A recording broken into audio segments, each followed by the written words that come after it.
ਦਲੀਲ ਵਿੱਚ ਤੁਹਾਡਾ ਸਵਾਗਤ ਹੈ ਤੇ ਮੈਂ ਹਾਂ ਐਸਪੀ ਸਿੰਘ। ਜਦੋਂ ਛੋਟੇ ਹੁੰਦੇ ਸਾਂ ਤਾਂ ਇੱਕੋ ਚੈਨਲ ਵਾਲੇ ਸੰਸਾਰ ਵਿੱਚ ਰਹਿੰਦੇ ਸਾਂ। ਸ਼ਾਮ ਨੂੰ ਟੈਲੀਵਿਜ਼ਨ ਉੱਤੋਂ ਕਪੜਾ ਹਟਦਾ ਸੀ ਤੇ ਬਲੈਕ ਐਂਡ ਵਾਈਟ ਦੂਰਦਰਸ਼ਨ ਸਾਡੀ ਜ਼ਿੰਦਗੀ ਵਿੱਚ ਰੰਗ ਭਰਦਾ ਸੀ। ਮਾਮਲਾ ਠੰਡਾ ਠੰਡਾ ਹੌਲੀ ਹੌਲੀ ਚੱਲਦਾ ਸੀ। ਟੀਵੀ ਸਰਕਾਰੀ ਜਿਹਾ ਸੀ। ਵੱਡੇ ਹੋਏ ਟੀਵੀ ਚੈਨਲਾਂ ਦਾ ਮੀਂਹ ਪੈ ਗਿਆ। ਰਾਤ ਨੂੰ ਟੀਵੀ ਉੱਤੇ ਸਿਆਸੀ ਮਸਲਿਆਂ ਬਾਰੇ ਬਹਿਸਾਂ ਸ਼ੁਰੂ ਹੋਈਆਂ ਤਾਂ ਸਾਡੀਆਂ ਜ਼ਿੰਦਗੀਆਂ ਦੇ ਮਸਲਿਆਂ ਨੂੰ ਕੁਝ ਥਾਂ ਮਿਲੀ। ਸਾਰਾ ਦਿਨ ਖਬਰਾਂ, ਸਾਰਾ ਦਿਨ ਬਹਿਸਾਂ। ਖਲਕਤ ਪ੍ਰਾਈਮ ਟਾਈਮ ਟੀਵੀ ਨਾਲ ਜੁੜੀ। ਸਵਾਲਾਂ ਦੀ ਝੜੀ, ਐਂਕਰ ਦੀ ਅੜੀ ਤੇ ਉਹ ਕਿਹੜੀ ਗਲੀ ਜਿੱਥੇ ਭਾਗੋ ਨਹੀਂ ਸੀ ਖੜੀ ਤੇ ਕਿਸੇ ਨੇ ਸਵਾਲ ਪੁੱਛ ਦਲੀਲਾਂ ਦੇ ਕੇ ਭਜਾ ਨਹੀਂ ਛੱਡੀ। ਦੁਨੀਆ ਬਦਲ ਗਈ ਹੈ। ਚਾਰੋਂ ਪਾਸੇ ਡਿਬੇਟ ਛਾ ਗਿਆ। ਹਰ ਸ਼ਾਮ ਨੂੰ ਖਬਰੀ ਟੈਲੀਵਿਜ਼ਨ ਡਿਬੇਟੀ ਟੈਲੀਵਿਜ਼ਨ ਬਣ ਜਾਂਦਾ। ਅਕਲ ਦੇ ਐਸੇ ਆਯਾਮ ਵੇਖ ਮੁਲਖਈਆ ਵੀ ਡਿਬੇਟੀ ਹੋ ਗਿਆ। ਫੇਸਬੁੱਕ ਟਵਿੱਟਰ ਉੱਤੇ ਅਸੀਂ ਬਹਿਸ ਵਿੱਚ ਪਏ ਹਾਂ। ਆਪਣਾ ਪੁਆਇੰਟ ਸਾਬਤ ਕਰ ਰਹੇ ਹਾਂ, ਵਿਰੋਧੀ ਦੇ ਪਰਛੇ ਲਾ ਰਹੇ ਹਾਂ, ਆਪਣੇ ਸੱਚ ਦਾ ਖੰਡਾ ਖੜਕਾ ਰਹੇ ਹਾਂ। ਪਰ ਕੀ ਸੱਚਮੁੱਚ ਅਸੀਂ ਡਿਬੇਟ ਕਰ ਰਹੇ ਹਾਂ? ਹਰ ਰੋਜ਼ ਕਿਸੇ ਖਬਰ ਦੀ ਇੱਕ ਤੰਦ ਫੜ ਕੇ, ਕਿਸੇ ਇੱਕ ਸੂਚਨਾ ਨੂੰ ਫੜ ਕੇ ਦੋ ਵਿਰੋਧੀ ਢਾਣੀਆਂ ਬਣਾ ਕੇ ਤੱਤੇ ਤਿੱਖੇ ਨੁਕੀਲੇ ਸਵਾਲਾਂ ਜਵਾਬਾਂ ਨਾਲ ਮਜਮਾ ਲਾ ਰਹੇ ਹਾਂ। ਇਸੇ ਨੂੰ ਸੂਝ-ਬੂਝ ਦਾ ਕੌਮੀ ਮਿਆਰ ਬਣਾ ਕੇ ਪੇਸ਼ ਕਰ ਰਹੇ ਹਾਂ। ਮੁਆਸ਼ਰਾ ਵੀ ਇਸੇ ਵੰਨਗੀ ਤੋਂ ਸਿੱਖ ਰਿਹਾ ਹੈ ਕਿ ਵੱਖ-ਵੱਖ ਵਿਚਾਰ ਰੱਖਣ ਵਾਲੇ ਆਪਸ ਵਿੱਚ ਗੱਲਬਾਤ, ਮੁਜ਼ਾਕਰਾਤ, ਡਾਇਲੌਗ, ਡਿਬੇਟ ਕਿਵੇਂ ਕਰਦੇ ਹਨ, ਵਿਚਾਰਾਂ ਦਾ ਵਟਾਂਦਰਾ ਕਿਵੇਂ ਹੁੰਦਾ ਹੈ। ਜਿਨ੍ਹਾਂ ਦਾ ਸੱਭਿਆਚਾਰ ਆਰਗੂਮੈਂਟੇਟਿਵ ਇੰਡੀਅਨ ਵਾਲਾ ਸੀ, ਜਿਨ੍ਹਾਂ ਦਾ ਗੁਰੂ ਗੋਸ਼ਟੀ ਕਰਦਾ ਸੀ, ਅੱਜ ਉਹ ਇੱਕ ਦੂਜੇ ਦੇ ਲੋਥੜੇ ਲਾ ਰਹੇ ਹਨ, ਗੱਲ ਕਰ ਰਹੇ ਹਨ, ਡਿਬੇਟ ਕਰ ਰਹੇ ਹਨ। ਇਟਸ ਟਾਈਮ ਟੂ ਡਿਬੇਟ ਦਾ ਡਿਬੇਟ। ਇਹ ਟੀਵੀ ਦੀਆਂ ਬਹਿਸਾਂ ਬਾਰੇ ਵੀ ਬਹਿਸ ਕਰਨ ਦਾ ਵਕਤ ਆ ਗਿਆ ਤੇ ਤੁਹਾਨੂੰ ਇਹਦੇ ਵਿੱਚ ਸ਼ਿਰਕਤ ਦੀ ਦਾਵਤ ਹੈ, ਕਿਉਂਕਿ ਇਹ ਢਾਣੀਆਂ ਵਾਲੀ ਬਹਿਸ ਨਹੀਂ। ਸਾਡੇ ਨਾਲ ਬਹਿਸ ਵਿੱਚ ਜੁੜ ਰਹੇ ਨੇ ਜਤਿੰਦਰ ਸਿੰਘ ਜੀ, ਪੋਲੀਟੀਕਲ ਸਾਇੰਸ ਦੇ ਸ਼ੋਬੇ ਨਾਲ ਸੰਬੰਧਿਤ ਨੇ। ਕਿਸ ਤਰੀਕੇ ਨਾਲ ਰਾਜਨੀਤਿਕ ਵਿਗਿਆਨ ਦੇਖਦਾ ਹੈ ਜੋ ਸਾਡੇ ਨਾਲ ਇਹ ਰਾਜਨੀਤੀ ਬਾਰੇ ਬਹਿਸਾਂ ਕਰ ਰਹੀਆਂ ਨੇ, ਇਸ ਤੋਂ ਬੜੀ ਨੇੜਿਓਂ ਨਜਿੱਠਦੇ ਨੇ ਤੇ ਮੀਡੀਆ ਤੇ ਸਾਡਾ ਆਪਸੀ ਰਿਸ਼ਤਾ ਕਿਵੇਂ ਮੀਡੀਏਟ ਕੀਤਾ ਜਾ ਰਿਹਾ ਇਸ ਨੂੰ ਵੀ ਨੇੜਿਓਂ ਪੜ੍ਹਦੇ ਲਿਖਦੇ ਨੇ। ਸਾਡੇ ਨਾਲ ਜੁੜ ਰਹੇ ਨੇ ਬਹੁਤ ਹੀ ਪਰਸੈਪਟਿਵ ਥਿੰਕਰ ਤੇ ਮੈਂ ਤੇ ਕਹਾਂਗਾ ਸਮਾਜ ਦੇ ਵਿੱਚ ਹੋ ਰਹੇ ਡਿਬੇਟਸ ਦੇ ਵਿੱਚ ਇੰਟਰਵੈਂਸ਼ਨਿਸਟ ਮੋਨਿਕਾ ਕੁਮਾਰ ਜੀ। ਮੋਨਿਕਾ ਕੁਮਾਰ ਜੀ ਪੋਇਟਰੀ ਵੀ ਲਿਖਦੇ ਨੇ, ਕਵਿਤਾ ਲਿਖਦੇ ਨੇ, ਸੋ ਜ਼ਾਹਿਰ ਹੈ ਕਿ ਜ਼ਹਿਨ ਤੋਂ ਸੰਵੇਦਨਸ਼ੀਲ ਨੇ ਤਾਂ ਫਿਰ ਖੁਰਦਰੇ ਡਿਬੇਟਾਂ ਤੋਂ ਤਾਂ ਦੁਖੀ ਹੋਣਗੇ ਹੀ। ਚੰਡੀਗੜ੍ਹ ਦੇ ਵਿੱਚ ਇੱਕ ਵੱਡੇ ਇੰਸਟੀਚਿਊਟ ਦੇ ਨਾਲ, ਰੀਜਨਲ ਇੰਸਟੀਚਿਊਟ ਆਫ ਇੰਗਲਿਸ਼ ਦੇ ਨਾਲ ਐਸੋਸੀਏਟਿਡ ਨੇ। ਕਿਸ ਤਰੀਕੇ ਨਾਲ ਸਮਾਜ ਦੇ ਵਿੱਚ ਕਿਸੇ ਮਸਲੇ ਨੂੰ ਲੈ ਕੇ, ਮਸਲੇ ਦੀ ਤੰਦ ਨੂੰ ਲੈ ਕੇ ਜਾਂ ਤੰਦ ਦੇ ਇੱਕ ਸਿਰੇ ਨੂੰ ਲੈ ਕੇ ਪੂਰੀ ਰਾਤ ਅਸੀਂ ਡਿਬੇਟ ਦੇ ਵਿੱਚ ਗੁਜ਼ਾਰ ਦਿੰਦੇ ਹਾਂ ਤੇ ਸਾਰੇ ਚੈਨਲਾਂ ਨੂੰ ਇਹ 2-4 ਮੁੱਦੇ ਰੋਜ਼ ਮਿਲ ਜਾਂਦੇ ਨੇ। ਇਹਨਾਂ ਦੀ ਲਗਾਤਾਰ ਸਪਲਾਈ ਸਾਡਾ ਮੁਆਸ਼ਰਾ ਵੀ ਕਰਦਾ। ਪਰ ਮੋਨਿਕਾ ਕੁਮਾਰ ਜੀ, ਜੇ ਮੈਂ ਤੁਹਾਡੇ ਤੋਂ ਸ਼ੁਰੂ ਕਰਾਂ ਤੇ ਇਹੋ ਜਿਹਾ ਡਿਬੇਟੀ ਸੰਸਾਰ ਅਸੀਂ ਜੇ ਬਣ ਗਏ ਹਾਂ ਤਾਂ ਇਹ ਸਾਡੇ ਨਾਲ ਕੀ ਕਰਦਾ? ਮੈਨੂੰ ਕੀ ਫ਼ਰਕ ਪੈਂਦਾ? ਕਿਸ ਤਰੀਕੇ ਨਾਲ ਡਿਬੇਟ ਹੋਣੇ ਚਾਹੀਦੇ ਸੀ? ਕਿ ਮੇਰੇ ਮਸਲੇ ਸੱਚਮੁੱਚ ਡਿਸਕਸ ਹੋ ਰਹੇ ਨੇ? ਜੇ ਕੋਈ MLA ਕਿਸੇ ਬੱਚੇ ਨੂੰ ਪਬਲਿਕਲੀ ਕੁੱਟ ਦੇਵੇ ਤੇ ਉਹਦੇ ਬਾਰੇ ਡਿਬੇਟ ਹੋ ਜਾਂਦਾ। ਦਰਅਸਲ ਡਿਬੇਟ ਤਾਂ ਨਹੀਂ ਹੁੰਦਾ। ਡਿਬੇਟ ਤਾਂ ਹੁੰਦਾ ਕਿਉਂਕਿ ਉਹਦੇ ਬਾਰੇ ਕੋਈ ਵੀਡੀਓ ਆ ਜਾਂਦੀ ਹੈ, ਇੱਕ ਵੀਡੀਓ ਵਾਇਰਲ ਹੋ ਜਾਂਦੀ ਹੈ, ਇਸ ਲਈ ਡਿਬੇਟ ਹੋ ਜਾਂਦਾ। ਤਾਂ ਫਿਰ ਅਸੀਂ ਉੱਤੇ ਕੀ ਡਿਬੇਟ ਕਰਦੇ ਹਾਂ ਕਿ ਕੀ MLA ਨੂੰ ਕਿਸੇ ਬੱਚੇ ਨੂੰ ਕੁੱਟਣਾ ਚਾਹੀਦਾ ਹੈ? ਵਾਈ ਡੂ ਯੂ ਡਿਬੇਟ ਸੱਚ ਅ ਥਿੰਗ? ਜੇ ਤੁਹਾਡੇ ਘਰ ਨੂੰ ਅੱਗ ਲੱਗੇ ਤਾਂ ਕੀ ਮੈਨੂੰ ਅੱਗ ਬੁਝਾਉਣੀ ਚਾਹੀਦੀ ਹੈ? ਇਹਦੇ ਬਾਰੇ ਕਿਵੇਂ ਡਿਬੇਟ ਕਿਵੇਂ ਹੁੰਦਾ ਹੈ? ਇਹਦੇ 'ਚ ਡਿਬੇਟਿੰਗ ਗੱਲ ਕੀ ਹੁੰਦੀ ਹੈ? ਕੋਈ ਕਦੀ ਕੁਝ ਵੀ ਕਹਿ ਦੇਗਾ। ਸਰਕਾਰ ਇੱਕ ਫੈਸਲਾ ਲੈ ਲੈਂਦੀ ਹੈ ਕਿ BSF ਦਾ ਘੇਰਾ 50 ਕਿਲੋਮੀਟਰ ਤੱਕ ਵਧਾ ਦਿੱਤਾ ਗਿਆ ਹੈ ਤਾਂ ਚੈਨਲ ਡਿਬੇਟਾਂ ਨਾਲ ਕਈ ਦਿਨ ਭਰ ਜਾਂਦੇ ਹਨ। There is a problem with doing debates on issues such as these. ਤੇ ਜਿਸ ਵੱਡੇ ਇਸ਼ੂ ਦਾ ਉਹ ਹਿੱਸਾ ਹੁੰਦੇ ਹਨ, ਜਿਹਦੇ ਵਿੱਚੋਂ ਤੰਦਾਂ ਉਪਜਦੀਆਂ ਹਨ, ਉਹਦੇ ਬਾਰੇ ਡਿਬੇਟ ਨਹੀਂ ਹੁੰਦਾ। ਕੀ ਅਸੀਂ ਡਿਬੇਟ ਕਰ ਰਹੇ ਹਾਂ, ਬਹੁਤ ਜ਼ਿਆਦਾ ਕਰ ਰਹੇ ਹਾਂ, ਕਿ ਕੀ ਅਸੀਂ ਡਿਬੇਟ ਤੋਂ ਭੱਜ ਰਹੇ ਹਾਂ? SB ਜੀ, ਮੈਨੂੰ ਲੱਗਦਾ ਹੈ ਕਿ ਆਖਿਰ ਵਿੱਚ ਜਿਹੜੀ ਤੁਸੀਂ ਗੱਲ ਕਹੀ ਕਿ ਅਸੀਂ ਇੱਕ ਤਾਂ ਬਹੁਤ ਜ਼ਿਆਦਾ ਡਿਬੇਟ ਕਰ ਰਹੇ ਹਾਂ, ਪਰ ਡਿਬੇਟ ਦੇ ਵਿੱਚ ਅਸੀਂ ਪ੍ਰੋਗਰੈਸਿਵਲੀ ਅੱਗੇ ਨਹੀਂ ਵੱਧ ਰਹੇ ਹਾਂ। ਜ਼ਿਆਦਾਤਰ ਦੇਖੋ, ਮੈਂ ਇਸ ਗੱਲ ਨੂੰ ਇਸ ਤਰ੍ਹਾਂ ਦੇਖਦੀ ਹਾਂ ਕਿ ਜਿਹੜਾ ਮੋਡਰਨਿਟੀ ਦਾ ਨੈਰੇਟਿਵ ਸੀ ਉਹ ਗ੍ਰੈਂਡ ਨੈਰੇਟਿਵਸ ਨਾਲ ਭਰਿਆ ਹੋਇਆ ਸੀ। ਅਸੀਂ ਹੁਣ ਆਧੁਨਿਕ ਹੋ ਗਏ, ਹੈ ਨਾ।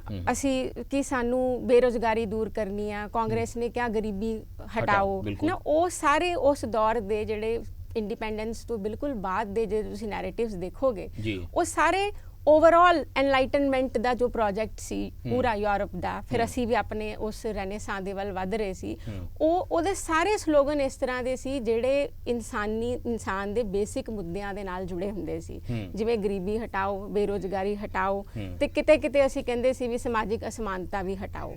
ਪਰ ਜੇ ਹੁਣ ਤੁਸੀਂ 70 ਸਾਲਾਂ ਦੇ ਵਿੱਚ ਦੇਖੋ ਤਾਂ ਉਹਦੇ ਵਿੱਚ 70s ਦੇ ਵਿੱਚ ਪੂਰੀ ਦੁਨੀਆ ਵਿੱਚ ਹੀ ਉਹ ਜਿਹੜਾ ਪਰਸੈਪਸ਼ਨ ਸੀ ਉਹ ਬਦਲ ਗਿਆ। ਅਸੀਂ ਪੋਸਟ ਮਾਡਰਨ ਯੁੱਗ ਦੇ ਵਿੱਚ ਆ ਗਏ। ਮੈਂ ਗੁਰਬਤ ਬਾਰੇ ਡਿਬੇਟ ਨਹੀਂ ਦੇਖਿਆ, ਮਤਲਬ ਹੁਣ ਪਿਛਲੇ ਕੁਝ ਸਾਲਾਂ 'ਚ ਮੇਰਾ ਜਵਾਨ ਸੀਗਾ ਜਦੋਂ ਆਖਰੀ ਵਾਰੀ ਕਦੀ ਗੁਰਬਤ ਬਾਰੇ ਡਿਬੇਟ ਦੇਖਿਆ ਹੋਣਾ, ਜਦੋਂ ਤੇਂਦੁਲਕਰ ਕਮੇਟੀ ਦੀ ਰਿਪੋਰਟ ਆਈ ਹੈ ਤਾਂ ਅਸੀਂ ਲਾਸਟ ਪਾਵਰਟੀ ਤੇ ਡਿਬੇਟ ਕਿਉਂਕਿ ਅਸੀਂ ਤਤਕਾਲ ਵਿੱਚ ਬਹੁਤ ਜ਼ਿਆਦਾ ਡੁੱਬ ਗਏ ਹਾਂ। ਨਹੀਂ, ਆਊਟ ਆਫ ਫੈਸ਼ਨ ਹੋ ਗਿਆ ਨਾ ਹੁਣ, ਗਰੀਬੀ ਬਾਰੇ ਡਿਬੇਟ ਥੋੜੀ ਕੌਣ ਦੇਖੇਗਾ ਜੀ।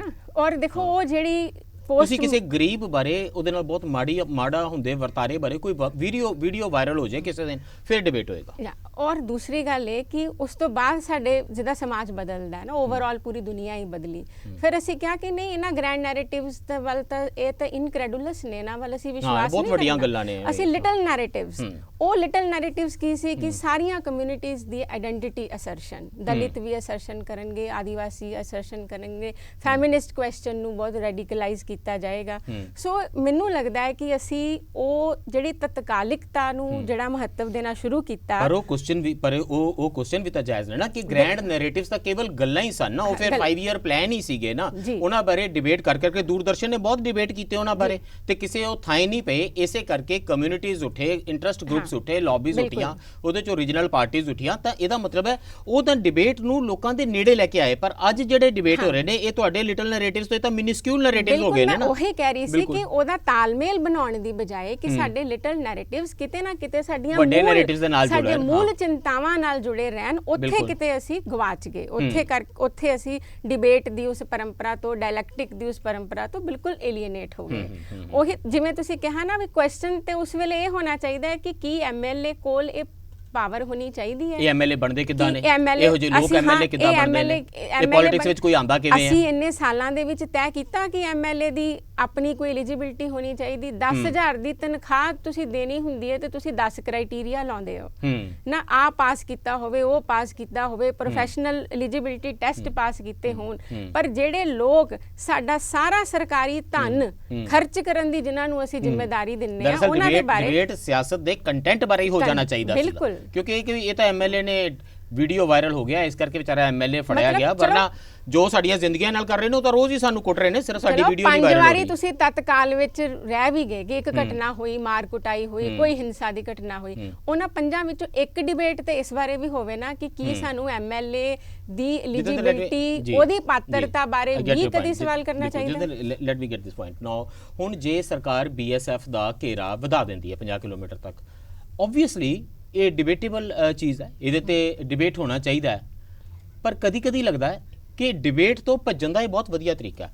ਜੇ ਬੀਐਸਐਫ ਦਾ ਘੇਰਾ 50 ਕਿਲੋਮੀਟਰ ਵਧਾ ਦਿੱਤਾ ਗਿਆ ਤਾਂ ਇਹਦਾ ਮਤਲਬ ਹੈ ਬੀਐਸਐਫ ਹੁਣ ਗੁਰਦਾਸਪੁਰ ਵਿੱਚ ਆ ਕੇ, ਤਰਨਤਾਰਨ ਵਿੱਚ ਆ ਕੇ ਤੁਹਾਡੇ ਘਰ ਕੁੰਡਾ ਖੜਕਾ ਸਕਦੀ ਹੈ। ਪਰ ਅਸੀਂ ਤਾਂ 2019 ਵਿੱਚ ਐਨਆਈਏ ਦੇ ਐਕਟ ਵਿੱਚ ਸੋਧ ਕਰਕੇ ਐਨਆਈਏ ਨੂੰ, ਨੈਸ਼ਨਲ ਇਨਵੈਸਟੀਗੇਸ਼ਨ ਏਜੰਸੀ ਦੇ ਐਕਟ ਨੂੰ ਇੰਨਾ ਵੱਡਾ ਕਰ ਦਿੱਤਾ ਹੈ ਕਿ ਸਰਕਾਰ ਦਾ ਕੋਈ ਵੀ ਬੰਦਾ ਕੇਂਦਰ ਤੋਂ ਜਦੋਂ ਚਾਹੇ ਦੇਸ਼ ਦੇ ਵਿੱਚ ਕਿਸੇ ਦੇ ਵੀ ਘਰ ਜਾ ਕੇ ਇਲਾਕੇ ਦੀ ਪੁਲਿਸ ਨੂੰ ਪੁੱਛੇ ਬਿਨਾ, ਦੱਸੇ ਬਿਨਾ ਤੇ ਉਹਦੀ ਵਿਰੋਧਤਾ ਦੇ ਬਾਵਜੂਦ ਬੰਦੇ ਨੂੰ ਚੁੱਕ ਕੇ ਲਿਜਾ ਸਕਦਾ ਹੈ, ਉਹਨੂੰ ਅਰੈਸਟ ਕਰ ਸਕਦਾ ਹੈ, ਉਹ ਘਰ ਦੇ ਉੱਤੇ ਰੇਡ ਕਰ ਸਕਦਾ ਹੈ ਤੇ ਉਹ ਕੇਸ ਵੀ ਆਮ ਅਦਾਲਤਾਂ ਵਿੱਚ ਨਹੀਂ ਜਾਣਗੇ। ਉਹਦੇ ਲਈ ਅਦਾਲਤਾਂ ਵੀ ਸਪੈਸ਼ਲ ਬਣਾਈਆਂ ਜਾ ਸਕਦੀਆਂ ਨੇ। ਔਰ ਕਿੰਨੇ ਸਾਲ ਇਹਦੇ ਤੇ ਲੱਗ ਜਾਣਗੇ। ਜੁਡੀਸ਼ੀਅਲ ਟ੍ਰਾਇਲ ਤੱਕ ਸੋ ਅਸੀਂ ਉਹਨਾਂ ਲੜਾਈ ਇਹ ਕਰ ਰਹੇ ਹਾਂ ਵੀ ਨਹੀਂ, ਉਹ ਬੰਦਾ ਤੇ ਕੋਈ ਵੀ ਆ ਕੇ ਚੱਕ ਸਕਦਾ, ਪਰ ਬੀਐਸਐਫ ਦਾ ਨਾਮ ਹੈ, ਅਸੀਂ ਕਿਹੋ ਜਿਹੇ ਪ੍ਰੋਸੀਜਰ ਦੇ ਉੱਤੇ ਲੜ ਰਹੇ ਹਾਂ ਵੀ ਜੇ ਬੀਐਸਐਫ ਦਾ ਬੰਦਾ ਆ ਕੇ ਚੁੱਕੇਗਾ ਤਾਂ ਮਾੜੀ ਗੱਲ ਹੈ, ਆਈਟੀਬੀਪੀ ਦਾ ਆ ਕੇ ਚੱਕ ਲਿਆ, ਦਿੱਲੀ ਪੁਲਿਸ ਦਾ ਆ ਕੇ ਚੁੱਕ ਜਾਏ, ਉਹਦੇ ਤੇ ਅਸੀਂ ਨਹੀਂ ਬੋਲੇ। ਕਿਉਂਕਿ ਅਸੀਂ ਡਿਬੇਟ ਕਰਨਾ ਸੀਗਾ ਕੇਂਦਰ ਦੀਆਂ ਸ਼ਕਤੀਆਂ ਦੇ ਉੱਤੇ, ਸਟੇਟ ਦੇ ਨਾਲ ਕੇਂਦਰ ਦੇ ਰਿਸ਼ਤਿਆਂ ਦੇ ਉੱਤੇ, ਜਿਹੜੀਆਂ ਸਟੇਟ ਦੀਆਂ ਪਾਵਰਾਂ ਦੇ ਉੱਤੇ ਉਹ ਛਾਪਾ ਮਾਰ ਰਿਹਾ। ਪਰ ਅਸੀਂ ਡਿਬੇਟ ਕਰਦੇ ਹਾਂ ਇਹਦੀ ਇੱਕ ਤੰਦ ਉੱਤੇ। ਬੀਐਸਐਫ ਦਾ ਘੇਰਾ ਵਧਾਇਆ, ਆਓ ਅੱਜ ਇਹਦੇ ਤੇ ਡਿਬੇਟ ਕਰੀਏ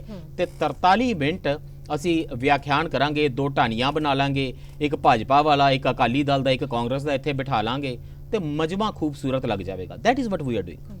ਔਰ ਇਹਨੂੰ ਅਸੀਂ ਬੈਲੈਂਸ ਕਰਨਾ ਕਹਿੰਦੇ ਆ। ਬੈਲੈਂਸ ਹੋ ਗਿਆ, ਸਾਰੀਆਂ ਪਾਰਟੀਆਂ ਦੇ ਲੋਕ ਆ ਗਏ, ਇੱਕ ਐਕਸਪਰਟ ਵੀ ਆ ਗਿਆ, ਇੱਕ ਐਕਸਪਰਟ ਵੀ ਆ ਗਿਆ, ਇੱਕ ਪੋਲੀਟੀਕਲ ਪਾਰਟੀਆਂ ਦੇ ਲੀਡਰ ਵੀ ਆ ਗਏ। ਉਹ ਆਪਣਾ ਜੋ ਵੀ ਉਹਨਾਂ ਦਾ ਸਟੈਂਡ ਆ ਉਹ ਦੱਸਣਗੇ ਤੇ ਡਿਬੇਟ ਚੋਂ ਇੱਕ ਚਿੰਤਨ ਦੇ ਤੌਰ ਤੇ ਜਾਂ ਨੌਲੇਜ ਦੇ ਤੌਰ ਤੇ ਸੁਸਾਇਟੀ ਵਧੀ ਕਿੱਧਰ ਨੂੰ ਹੈ ਜਾਂ ਮੂਵ ਕਿੱਧਰ ਨੂੰ ਕਰੀ, ਕੀ ਡਾਇਰੈਕਸ਼ਨ ਫੜੀ, ਇਹਦਾ ਸਾਨੂੰ ਕੋਈ ਹਿਸਾਬ ਨਹੀਂ ਲੱਗਦਾ। ਮੈਨੂੰ ਲੱਗਦਾ ਵੀ ਜਿਹੜਾ ਫੰਡਾਮੈਂਟਲ ਕੁਐਸਚਨ ਹੈ, ਫੰਡਾਮੈਂਟਲ ਕੁਐਸਚਨ ਇਹ ਹੈ ਵੀ ਸਮਾਜ ਦਾ ਜਿਹੜਾ ਲੋਕਤੰਤਰੀਕਰਨ ਹੈ, ਜੇ ਆਪਾਂ ਬਹੁਤ ਲੋਕਤੰਤਰੀਕਰਨ ਨੂੰ ਬਹੁਤ ਸਰਲ ਹੋਰ ਵੀ ਸਰਲ ਕਰਨਾ ਹੋਵੇ, ਵੀ ਸਾਡੀਆਂ ਮਨੁੱਖੀ ਕਦਰਾਂ ਕੀਮਤਾਂ ਕਿਹੜੀਆਂ ਨੇ। ਅਸੀਂ ਜਦੋਂ ਲੋਕਤੰਤਰ ਨੂੰ ਐਕਸੈਪਟ ਕੀਤਾ, ਚਾਹੇ ਇਲੈਕਸ਼ਨਾਂ ਦੇ ਜ਼ਰੀਏ ਕੀਤਾ ਸਹੀ, ਸਾਡਾ ਇੱਕ ਮਕਸਦ ਇਹ ਸੀਗਾ ਵੀ ਅਸੀਂ ਆਪਣੇ ਵੱਡੇ ਮੁੱਦਿਆਂ ਨੂੰ ਜਿਹੜੇ ਸਾਡੀ ਰੋਜ਼ਮਰਾ ਦੀ ਜ਼ਿੰਦਗੀ ਨਾਲ ਵੀ ਜੁੜਦੇ ਨੇ ਜਾਂ ਇੱਕ ਪੂਰੇ ਸਮਾਜ ਨਾਲ ਜੁੜਦੇ ਨੇ, ਉਹਨਾਂ ਨੂੰ ਅਸੀਂ ਨਜਿੱਠਾਂਗੇ ਕਿਵੇਂ, ਉਹਨਾਂ ਦਾ ਅਸੀਂ ਫੈਸਲਾ ਕਿਵੇਂ ਕਰਾਂਗੇ।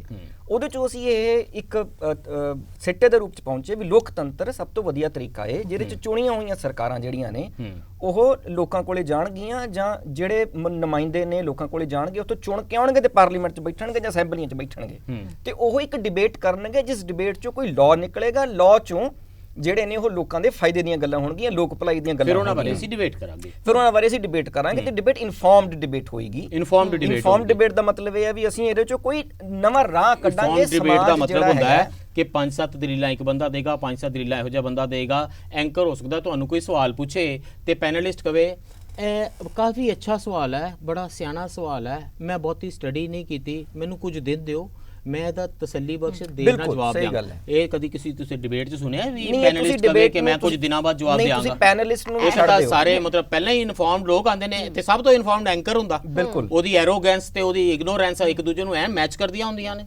ਇਸ ਕਰਕੇ ਮੈਨੂੰ ਲੱਗਦਾ ਵੀ ਉਹ ਕੱਲਾ ਐਂਕਰ ਦਾ ਹੀ ਮਸਲਾ ਨਹੀਂ ਹੈ। ਜਦੋਂ ਅਸੀਂ ਕਲਾਸਾਂ 'ਚ ਵੀ ਪੜਾਉਂਦੇ ਆ, ਇੱਕ ਟੀਚਰ ਨੂੰ ਇਹ ਕਹਿਣਾ ਬੜਾ ਔਖਾ ਹੁੰਦਾ ਵੀ ਮੈਨੂੰ ਇਸ ਸਵਾਲ ਦਾ ਜਵਾਬ ਨਹੀਂ ਪਤਾ। ਹਾਂ ਵੀ ਕਾਕਾ ਸਵਾਲ ਤੂੰ ਚੰਗਾ ਪੁੱਛਿਆ ਪਰ ਮੈਨੂੰ 2 ਕਿਤਾਬਾਂ ਹੋਰ ਕੰਸਲਟ ਕਰ ਲੈਣ ਦੇ, ਮੈਨੂੰ ਹਲੇ ਜਾਣ ਲੈਣ ਦੇ, ਪੜ੍ਹ ਲੈਣ ਦੇ, ਉਹਦੇ ਤੋਂ ਬਾਅਦ ਮੈਂ ਮਤਲਬ ਅਗਲੇ ਦਿਨ ਕੱਲ ਇਹ ਟੀਚਰ ਹੁੰਦੇ ਸੀ। ਇਹਦਾ ਮਤਲਬ ਇਹ ਹੈ ਵੀ ਅਸੀਂ ਕੋਈ ਇੱਕ ਮਤਲਬ ਸਾਡੇ ਕੋਲ ਇੱਕ ਸਟੂਡੈਂਟ ਬੈਠਾ, ਉਹਨੂੰ ਅਸੀਂ ਕੋਈ ਇੱਕ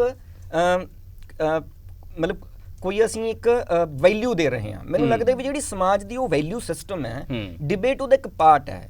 ਜੇ ਟੀਵੀ ਅਖਬਾਰ ਉਹ ਵੈਲਿਊ ਸਿਸਟਮ ਦੇ ਇਰਦ ਗਿਰਦ ਡਿਬੇਟ ਕਰੇਗਾ ਵੀ ਤੁਸੀਂ ਨਾ ਕਿ ਦੂਜਿਆਂ ਦੇ ਆਪਣੇ ਵਿਰੋਧੀਆਂ ਦੀ ਸੁਣਨੀ ਹੈ, ਤੇ ਉਹਦਾ ਡਿਬੇਟ ਦਾ ਦਾਇਰਾ ਜਿਹੜਾ ਹੈਗਾ ਉਹ ਇੱਕ ਬਿੰਦੂ ਤੋਂ ਲੈ ਕੇ ਪੂਰੇ ਸੰਸਾਰ ਤੱਕ ਲੈ ਕੇ ਜਾਣਾ ਹੈ। ਫਾਰਮੈਟ ਦੀ ਵੀ ਹੈ। ਮਤਲਬ ਮੈਂ ਦੇਖਦਾ ਸੀ ਜਿਸ ਵੇਲੇ ਰੀਅਲ ਤੇ ਵਰਚੁਅਲ ਵਰਲਡ ਆਪਸ ਵਿੱਚ ਟਕਰਾਈਆਂ ਨੇ, ਤੁਹਾਨੂੰ ਯਾਦ ਹੈ ਸ਼ੁਰੂ ਦੇ ਵਿੱਚ ਜਿਸ ਵੇਲੇ ਇੰਟਰਨੈਟ ਤੱਕ ਬਹੁਤ ਜ਼ਿਆਦਾ ਐਕਸੈਸ ਹੋਈ ਲੋਕਾਂ ਦੀ, ਤਾਂ ਇੰਟਰਨੈਟ ਦੇ ਉੱਤੇ ਚੈਟ ਰੂਮਸ ਹੁੰਦੇ ਸੀ, ਬੁਲੇਟਿਨ ਬੋਰਡ ਹੁੰਦੇ ਸੀ, ਰੂਮਸ ਹੁੰਦੇ ਸੀ, ਕਮਰੇ ਹੁੰਦੇ ਸੀ, ਕਿਉਂਕਿ ਉਹ ਰੀਅਲ ਵਰਲਡ ਦੀਆਂ ਚੀਜ਼ਾਂ ਨੂੰ ਉੱਥੇ ਪ੍ਰੈਜ਼ੈਂਟ ਕਰ ਰਹੇ ਸੀ।